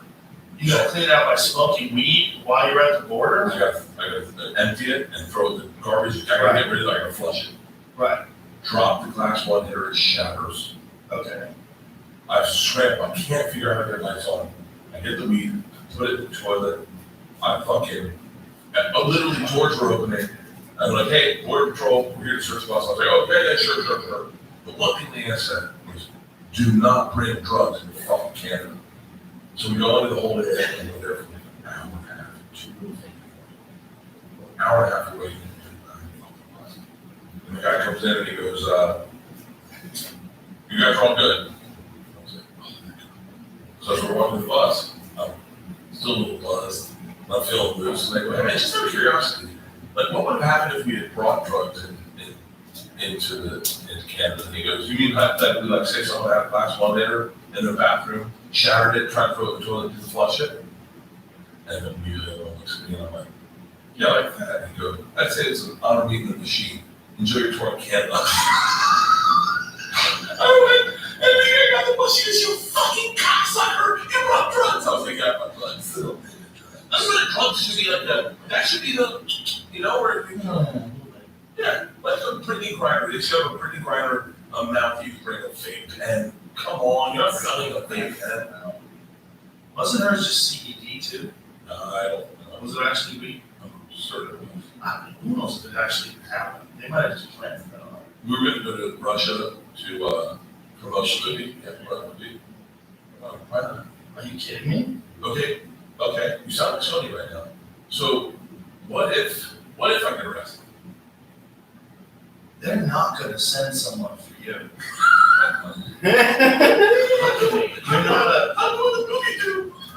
You're not a 6.5 foot tall lesbian that is the star of the WNBA. Okay, hang on, let's work this out. Would you, I bet. Well, there's a Marine that's in jail over there. And they had the option to release him or release Brittany Griner, and they released Brittany Griner. Bro. Yeah. What ring do you eat? Some sort of classified information he had, Would you I try to forget what the actual, of course, I don't know, I forget what the actual charge was. So you can find that. But he was doing something, like trying to sneak out classified information from Russia. It's like, Yeah, it is, but they're both in jail. Yeah. Like, and they offered this arms dealer that we traded for Ricky Brennan, Yeah. they offered the arms dealer for the Marine guy. Oh, for real? Yeah, and they said no. Yeah. That's this goofy administration that we're dealing with right here. Oh, But both of them should be saved. Talks continue on exchange of U.S. ex-Marine held in Russia. So this is December 8th, 2023. 2022, rather, sorry. So this is a while ago. You know Putin's got to listen to your podcast, right? Oh, so, hey, what's up, bro? I guarantee you, all There's you that solid judo. Yeah, crazy judo. It's got legit judo. It's a judo black belt. if you were to fly over, dude. Nay. Wait, what's wrong with your brain? I would love that. Why would you do that? I would love it. Because, if anything, do you know the story about Robert Kraft and the football in the Super Bowl ring? Ray took his ring, put Yeah. it on, and kept it. Yeah, so I could steal someone with this ring. I lose his watch. And just walks away. Yeah, you would use that watch on him, but no one cares about watch. He can get a watch, but he can't get a Super Bowl ring. So he just took the Super Bowl ring. Dude, that's a different kind of human. He's probably one of, if not the richest man in the world. And, you know, the fact that he just did that to that dude, just walked off with that ring. But what about the prospect of you hanging out with Putin and trying to get a little cooler? Dude? Of your fucking mind. Yeah, hey, forget about all those people they killed that were your political opponents. Let's be cool now. Just be a different person now. Be a totally different human with a totally different background that wasn't in the KGB, that isn't a dictator, that doesn't control information and control what news gets distributed to your people, that doesn't have a lockdown on the internet and is in complete control of all the oligarchs in your country, to the point where they're so embedded with you that when you go to war with Ukraine, they steal the oligarchs' yachts because they confiscate them, because they shouldn't have the money that they have, because the only way they can have the money they have is if they're in cahoots with you, and you're obviously evil. Yeah. You're like talking this way. Yeah, it's not my thing. You don't care about any of that shit, though. I still want to be Kim Jong-un. Yeah. Shit like that interests me. What interests me is Trump being here. That was interesting. That Kim Jong-un. After he called the little rocket man, he goes to meet him, shakes his hand, they're all smiling. Yeah, it's that's a awful game. You're mean dictators. I mean, if you're the president of the United States like Trump, and you're trying to make foreign relationships better, you're supposed to do that. It's good. Look at that. Look at his face. It's also the fucking mocking glare that Trump gives everyone. Because it's like with Trump, when Trump's talking to someone, it's always like, be nice or I'm going to talk shit. Like, no matter what, it's like, I may talk shit. Like, well, let's get through this. Let's have an agreement. Hey, nice to meet you too. Don't say nothing or I'll talk shit. Like, even the way this smug, like, look on his face while he's shaking hands with the guy. All right. What a So fucking character. this is a adjacent conversation. Yeah, that's the word. Well, that's what they meant. That's the line. To parallel, that's the fucking line. I think we're going to install those rates as two different companies. Obviously, not one company installed both those rates. I know, right? It has to be. Well, what about the building? How the fuck is there one building that crosses both lines? Who built that building? Who built that fucking building? They meet in the middle. Oh, they did North Korea. Wild. When I had Yeon Park on, when she explained how she got out of North Korea when she was 13, how she escaped and went to China. It's one of those stories you're like, holy shit.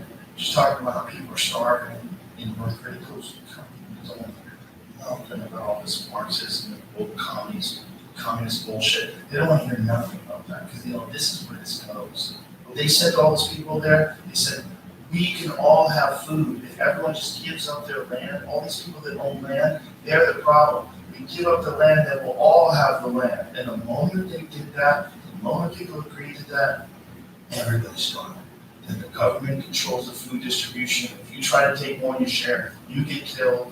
It's horrific shit they did.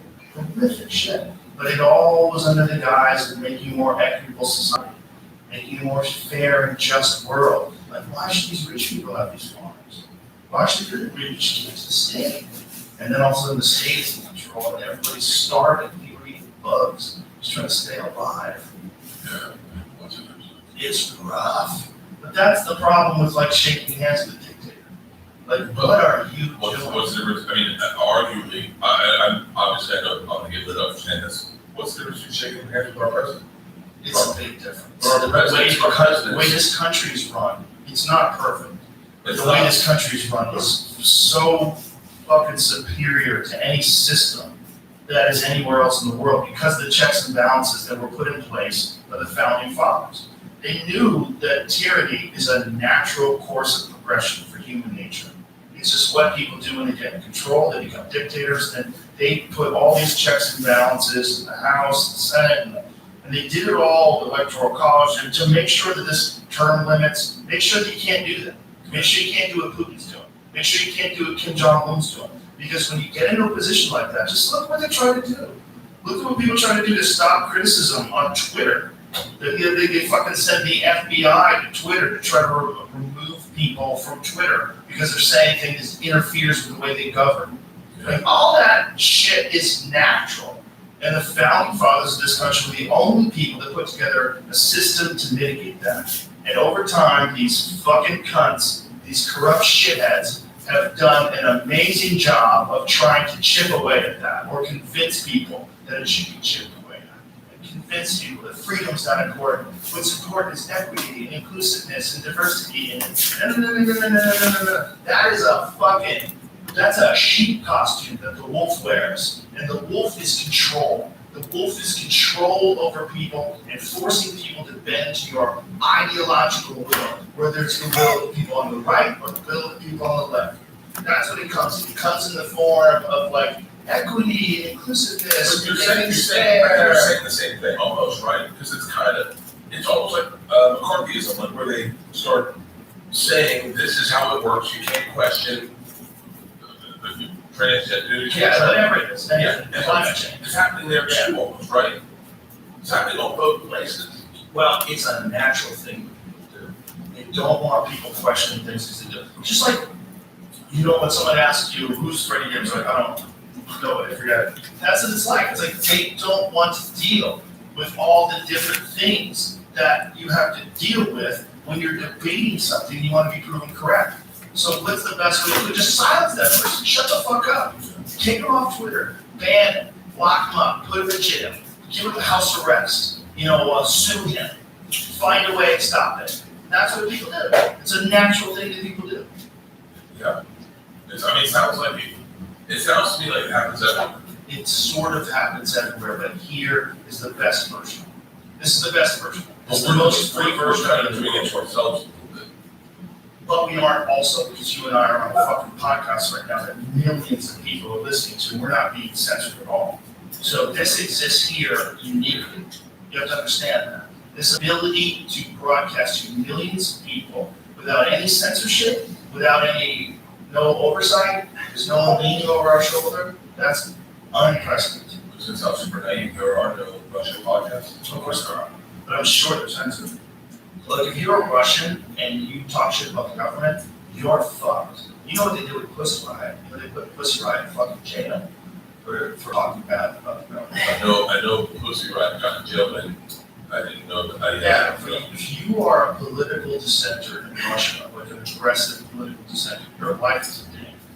For free. Yeah, for real. Yeah. If you become a problem over there, your life's I mean, all I know is Russia is nearly isolated online. What does that mean for the internet's future? Concerns about the emergence of Splinternet, a balkanization of the web, have been gaining momentum. The war in Ukraine threatens to make them a reality. So that's what you have to recognize. Russia does not have access to, unless they're using some sort of portal to get out. They're using a VPN or something. And even that's dangerous because they catch you using a VPN as well. But they have no access to all the stuff that we read. They have no access to Wall Street Journal articles. They have no access to all the things that they have access to Russian state-sponsored internet. I must be the most naive person in the world. Is our government controlling our internet? No. But they want to. They would like to. But, 4chan doesn't exist if the government's controlling it. Reddit doesn't exist if the Those guys government's still have controlling it. Reddit. What our government is doing though, for sure, whether they admit it or not, they have a bunch of people that are hired to post and say things that go along with their narrative and aggressively argue and try to shame and attack people that go against the narrative, whatever that narrative is, whether it's climate change or COVID lockdowns or war in Ukraine or whatever the narrative is the government's pushing, for sure, just like they have over in Russia, they have those troll farms where they make fake Facebook pages, attack people. For sure, our government does that. There's not a chance in hell they don't. Not a chance in hell they would not utilize that resource for propaganda. We created it, right? I mean, that's how we we created overthrow governments and created dialogues. Well, I mean, people have been doing that since the beginning of time, but for sure, we have been involved in regime change wars forever. And that is literally Smedley Butler's 1933 story that he wrote, article he wrote, War is a Racket. You ever read that? War is a Racket. He's got this guy Smedley Butler, who's a general, who's this like decorated war hero, who realized at the end of his career that the whole thing that he thought he was doing was bullshit, and that war was just go pull it up because it's worth revisiting every year and a half or 2 years. Smedley Racket. Smedley Butler. It's called the movie Smedley Racket. War is a Racket. 1935, short book. Yeah. But he's basically saying that he realized along the way that what he was doing, where he thought he was like making the world safe and stopping tyrants and being just, that he was really making things safe for bankers and for people that were trying to acquire natural resources. It looked like that. Just right away. War is a racket. It always has been. It is possibly the oldest, easily the most profitable, surely the most vicious. It is the only one international in scope. It is the only one in which the profits are reckoned in dollars and the losses in lives. A racket is best described, I believe, as something that is not what it seems to the majority of people, to the majority of the people. Only a small inside group knows what it is about. It is conducted for the benefit of the very few at the expense of the very many. Out of war, a few people make huge fortunes. Butler confesses that during his decades of service in the United States Marine Corps, he goes, I helped make Mexico, especially Tampico, safe for American oil interests in 1914. I helped make Haiti and Cuba a decent place for the National City Bank boys to collect revenues in. I helped in the raping of a half a dozen Central American republics for the benefit of Wall Street. The record of racketeering is long. I helped purify Nicaragua for the International Banking House of the Brown Brothers in 1909 to 1912. Where have I heard that name before? I brought to light the Dominican Republic for American sugar interests in 1916. In China, I helped see it to that Standard Oil. I helped see to it that Standard Oil went its way unmolested. So these are all things at the very beginning of the 20th century that he's discussing, that most of us aren't even aware of, that our government did in order to secure money and to secure natural resources to make things safer for bankers. We've been doing it this way forever. It's the rub. It's the rub. It's like the fucking whole thing with vaccines. It's the rub. It's money. Yeah. They're willing to do things for money that cost lives. And the people that are making the money don't experience the loss. It's not losing their lives. And they've been doing it that way for fucking ever. Forever. And every now and again, we forget. We get naive. And we're like, they wouldn't fuck us again. And then they fuck you again. That's the people that believe in pharmaceutical companies. Why? Why? They're the people with the biggest criminal fines in history. Criminal fines where people die. Like if you get a criminal fine, like say if you make pants and the pants, they fucking fall apart, and they're like, oh, you knew these pants were gonna fall apart. I'm gonna hit you with a criminal fine. It's okay. It's no big deal, it's just pants. Their criminal fines are for drugs that kill you. Things where they knew you were gonna, like Vioxx, where they knew people were gonna have strokes. And they still, it was an anti-inflammatory medication, killed 50,000 plus people. They were fined, I believe they were fined $5 billion off of $12 billion that they made off of the drug. So they made money. They made money. So they get a big fat fine. They're like, well, we fined them. Yeah, but how much did they make? They made more money than you fined them. This is why. So you allow them to profit off of people dying. And it's a just fucking shell game. They move money around and they pay off politicians. You see people talk shit in Congress and you know they're bought and paid for. And it's like the whole thing is wild. It's Medley Butler all over again. It's been like that from the beginning of time.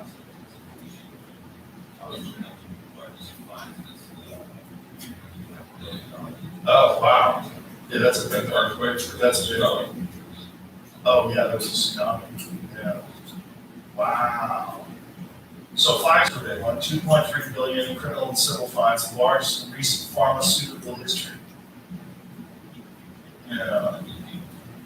2.3 billion. These are disasters, right? These are like accidental things. It's not a side effect of a drug release. But here's the where I get hung up a little bit is like I don't know.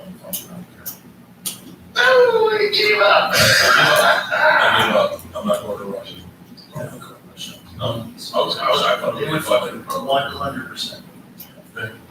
I like that. Fuck yeah. Wow. Dieselgate, VW's emission scandals cost the car. I think that, okay, criminal and civil fines. Yeah. Well, that's a cost already? That's wild. Well, probably also, to date, VW has paid $34.9 billion in criminal and civil fines. They paid it so far. And that was about lying about how much emissions they produced, right? Yeah, so they fucked with their emissions. Who would talk to the Nazis who just lied? They're not Nazis, but I mean. I think about the real Nazis. Well, the VW started by the Nazis. No, it wasn't. Oh, yeah. It's the people's fucking wagon. So sorry. But okay. Look, these. How much did they make? We paid off $5 billion. What about this? I feel like I'm gonna put it in very small terms. Okay. Do you remember the comment that would tell you gotta check it out because you're gonna fuck up bonuses? Oh, wow. Yeah, and then sometimes you go, yeah. Oh, I have. I have when I knew that someone was fucking. This is one guy that someone told me, look out for me, did it to me. Tried to tell me that he gave away comps. What are you talking about? We have a contract. He goes, what do you want to do about the comps? I go, give me the fucking money. Like, what are you talking about? You didn't pay comps, you fucking liar. Give you the money. You've been doing this to everybody. Like, he would do it to everybody. He would tell you, like, you didn't really sell out. I'm like, there's not an empty seat in this place. Nah, it just looks like that. Look you straight in the eye. Yeah. I mean, I just made one time, and then I came back a year later. This time I sold it out way in advance. And when I sold it out, like, in advance, before I got to the club, everything was sold out. He tried to tell me he gave away 150 comps a show. It's like, what are you talking about? We were like looking at each other where I knew he was lying. Like, you know when you make an eye contact with someone and you know they're trying to fuck you over and they know that you know, but the words keep coming out of their mouth. Yeah. And then I just go, give me the fucking money. And then he just cut the check and I never worked for him again. And I told everybody, I'm like, fuck you, man. Like, you're a thief. You're just a thief pretending to be doing business. This is thievery. You're lying. Like, we have a deal, and you're trying to make more money than you deserve because you're a cunt. I agree. My point I was trying to make was a little bit off the adjacent to that, but like, yes, for you to say that, I listened to you. But how many comments do you know who said, yeah, if I'm doing bonuses, and I go, yeah, but you don't sell out. Yeah, that's a problem. And so that's my problem with everything I learned. Like, I listened to you with Russell Brand. It was a lot. It was a lot. Russell's amazing. It was so much that I was like, I listened to chunks. The thing is, not fast forward. He talks so fast. He's on fast forward. He doesn't even do drugs. He's so good. It's amazing.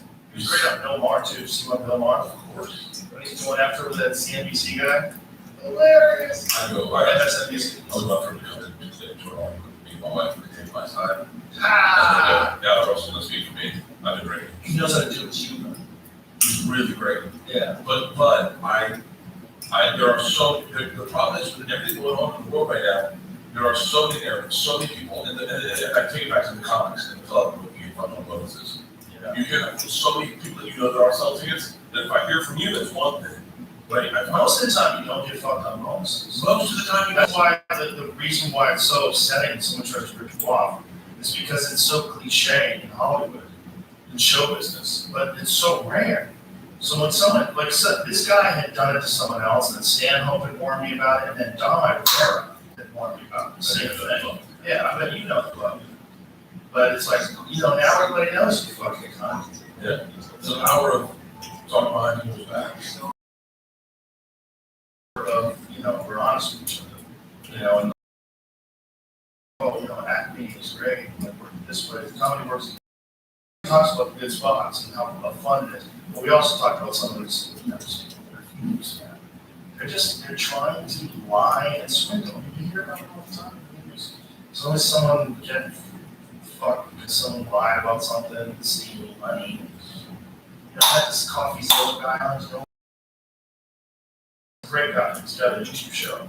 And bust people with scams. And he's, bust people with their crypto scams and explains how they're doing this and how they're fucking people over. It's fascinating how much that stuff is going on. Fascinating. I look at it like I never understood the whole crypto fucking stuff was NFTs. Then you watch Yeah. and then part of me goes, oh, thank God I didn't try to understand that. Yeah, but now it's like regular money. Like, what did you find? Yeah, what's going on? Yeah. Are we fucked? Do I need to buy gold? How many bullets am I gonna need? It's the 22. How many? I've been hearing, there's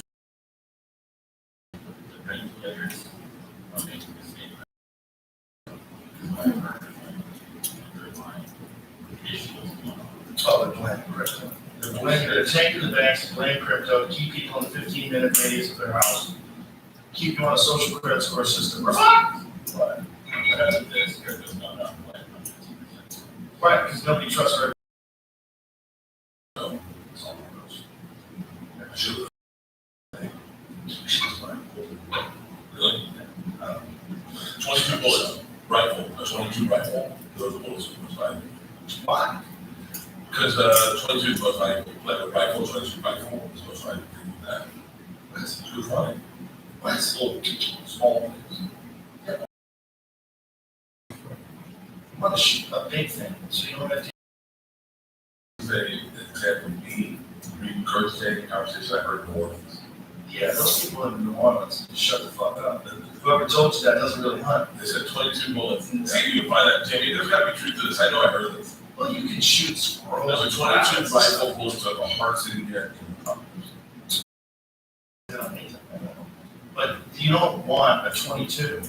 Like you want a more versatile round. You want something that can kill everything. Yeah. You want something that can kill a moose and a deer and a fucking groundhog, like whatever the fuck you want to shoot. You can't kill a groundhog and say you can kill a moose with your Certainly can. No, Certainly can. Yeah, you headshot. It has a squirrel. Yeah, there's a video of Brock Lesnar shooting prairie dogs. You shoot because prairie dogs dig holes, So he's not trying to cows step in them and they snap their legs, and horses step in them and break their legs. And so like when they have them on ranches, they kill them. And they're shooting with a 50 caliber. Which is like that's a round. It's like how you get shot from 50 caliber. Yeah. I've shot 50 caliber rifles and then had panic attacks in my bed later. They fucking couldn't cuss you. Yeah, it's so scary. Boom, and you shake your whole body, and your fillings are loose, and you're just like, and then you reek of gunpowder. Yeah, that's not good. You don't need that. You don't want to hunt squirrels with 50 but like a 300 Win Mag is like a good versatile round. You should gear with it, you should boost with it. You want a lot of those. You want versatile bullets. Like if the shit goes down, you don't want just 22. Because if you shoot a deer with a 22, you're probably going to wound it. It's probably going to run away. You're probably going to run. You might run miles and miles before you get to it before it dies. You might not even find it. And you might not leave it long. So blood trailing is very difficult. You have to know what to look for. You have to know how to do it. It's not easy to trail an animal. I know you talk about the filthy thing, other than fish. Fish is really take care of kids. They just come. They come on eggs. The kids are trying to eat. No one cares about fish. You can hold up a dead fish, no one cares. Try to hold up a dead deer. They'll fucking freak out at you. You know, hold up the paw of a dead bear and shock. Nuts. Fucking dead. Oh yeah, people love bears. They're so stupid. They think that bear's like Smokey Bear. Why did you kill Boo Boo? Why did you kill Yogi? It's a fucking predator. That's college boy used to have a joke. I was trying to save the polar bears. I was like, save the polar bears. Let me tell you something, ladies and gentlemen. If a polar bear walked in this room right now, you'd be throwing chairs at it. That's right. And it wouldn't help. They're terrifying. You ever seen that video where there's a journalist who gets inside of a box in the Arctic, and the polar bear is trying to get to him? It's a giant plexiglass box that they built just for this, just to show how predatory polar bears are. Polar bears are the most predatory of all bears because they're the only bear that doesn't eat any grass, doesn't eat any vegetables. No They drive. No, it's just a big steel box with cameras on it, and where the bear can smell this guy. So the bear walks up to this dude and realizes that there's some sort of a life form in there.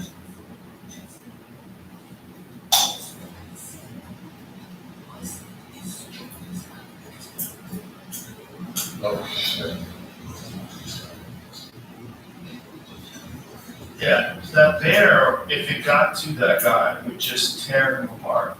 No ifs, ands, or buts, would definitely 100% eat him. That's the difference between a polar bear and a grizzly bear, or a polar bear and a brown bear, or a polar bear and a black bear. When grizzlies see you, they might not want to have anything to do with you. Polar bear sees you, it's like, oh, I'll eat you. You're a living thing. Now look at his mouth. What's trying to bite? Look at that. Fuck all that. Fuck all that. Because they live in the harshest climate. They have to be the most aggressive. That's why great white sharks lunch. And I've done so much shit that I don't remember. I remember your podcast with the guy who's like, he did so much. I stayed in the biggest cave in the world. And I was like, whoa, what's this? I don't know what's happening there, too. Yeah. I've been there, yeah. Well, we did a trout. Yeah, I did so much shit that I don't remember. Yeah. But like I swam out of cage of great white sharks, I swam in the cage of great white sharks. And man, I'll tell you, there's a moment where you go, how do they know this has been tested? Right? Like, they don't. You're in a cage. And Did you see that one that broke recently? Yeah. This guy, this silly bitch, I would have been like, how do you know that that's going to stop the polar bear from eating it? And do you guys have a method that you're going to use to chase the polar bear away? And you can't tell the bear to have speed.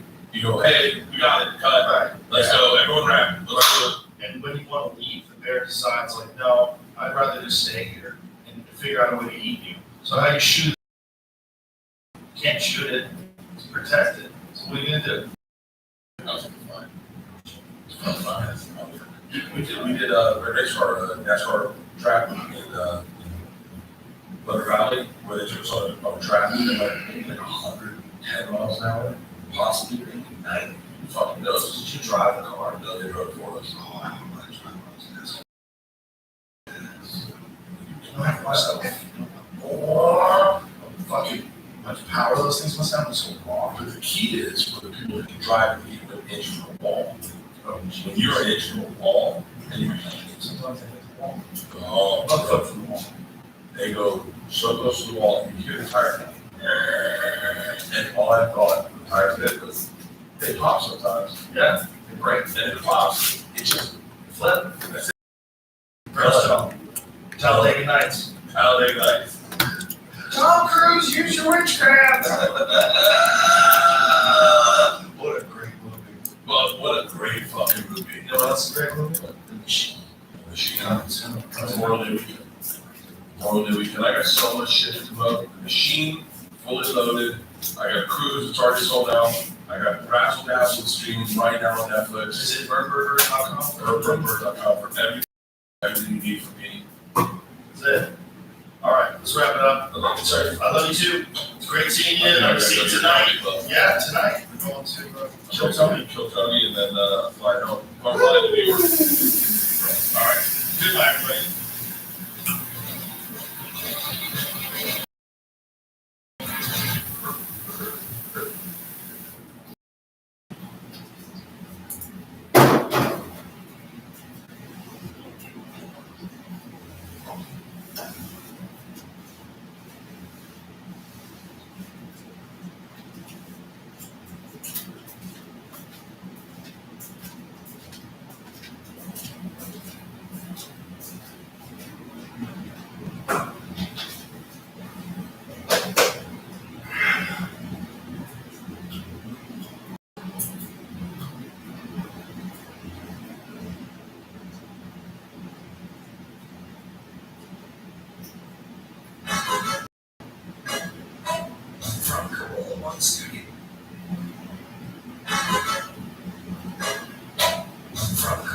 Studios in Glendale, California. This is the Adam Carolla Show.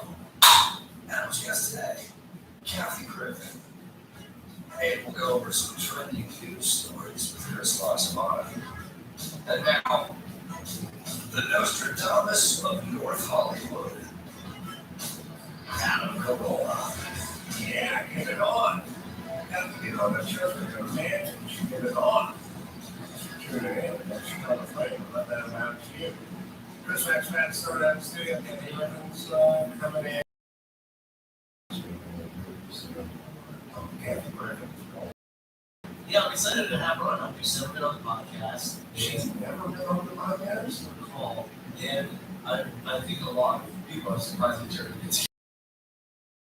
I don't know. I always like Kathy. Good with Kathy. I don't know if there's something that happened with me and Kathy. There is some kind of aware of it, but we'll figure it out when she comes in. I ran into her at Kendall's 1-year anniversary party at that hub, and she was on one line. Yeah, she never.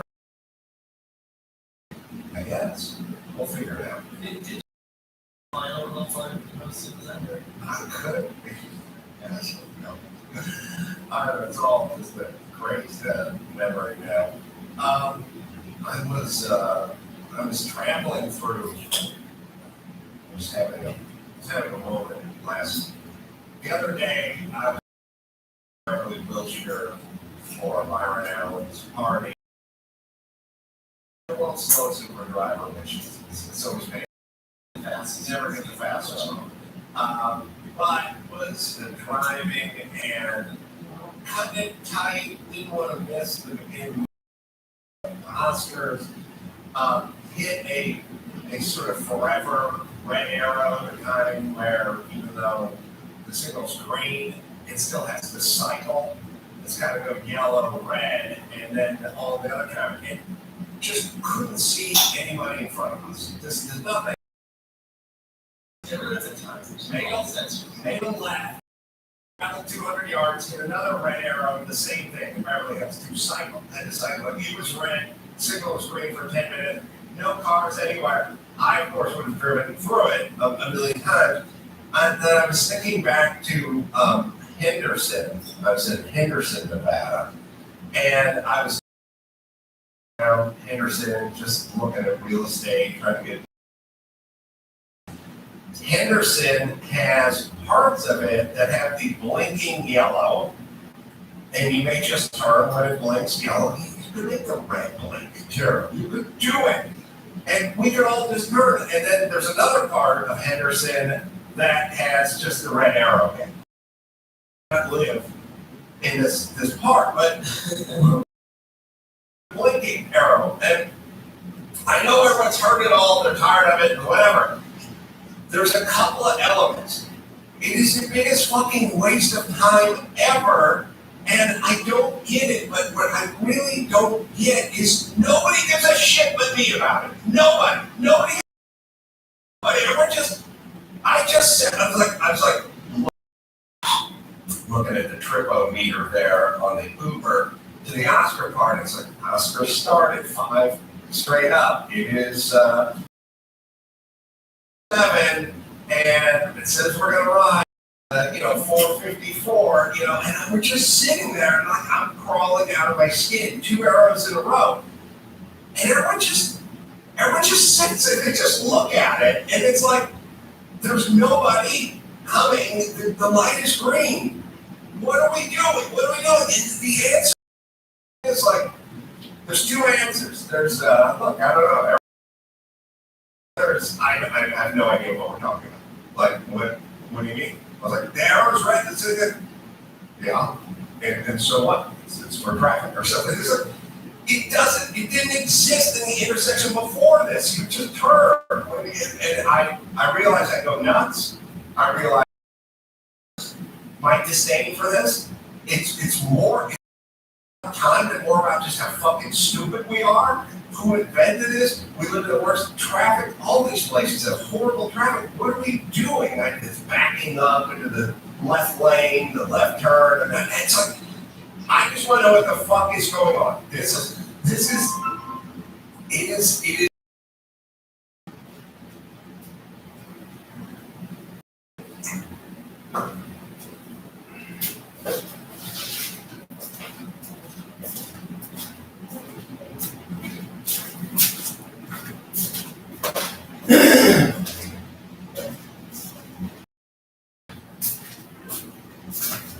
How's Dylan? Hey.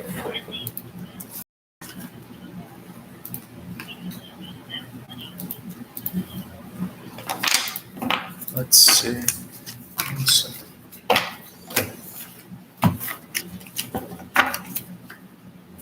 Now, is this the big payment? Didn't you say that you already paid once before?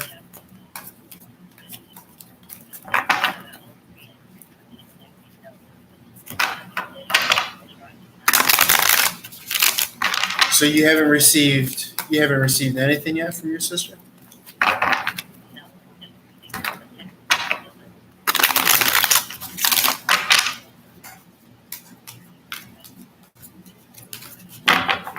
Yeah, let me take a look and see if there's anything coming in.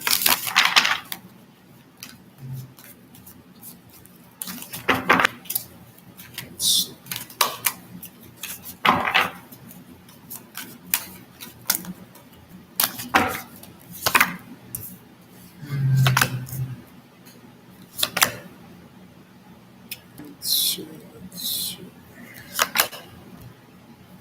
I'm not really seeing, well, with this energy here that I see, this is an energy of sudden change here. That could be within the next 2 weeks, is what I'm seeing here. Yeah, if I had to put a time, I would say the next 2 weeks.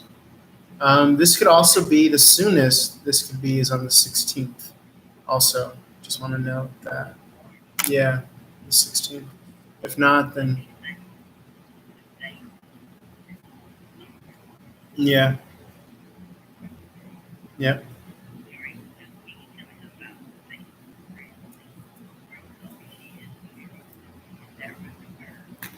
Let me see.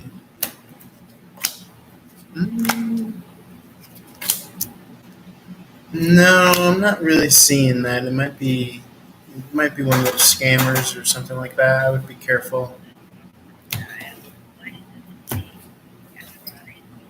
Yeah, unless it depends on what she wants.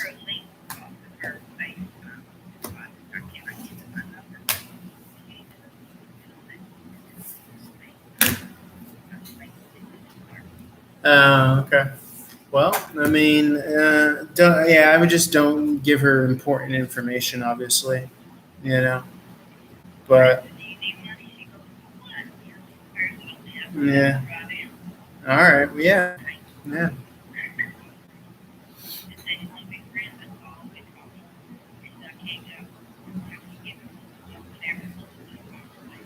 Yeah. Wow.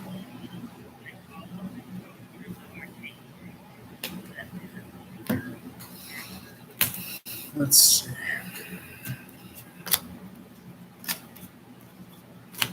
I mean, not for them. If the mom is, owing money, I would say no, not to that regard. Um, yeah.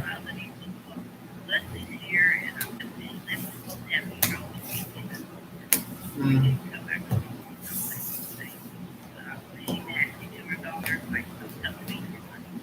let's see. Let's see. Um, I mean, I'm not seeing being nasty about money to her daughter. I don't think so. I mean, I'm not really seeing that. So,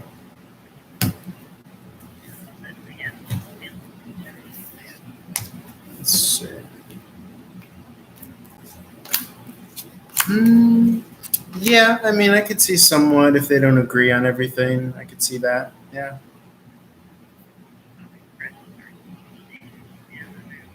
Uh,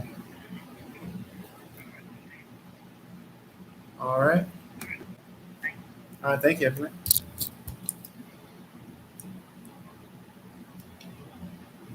Whenever, wherever.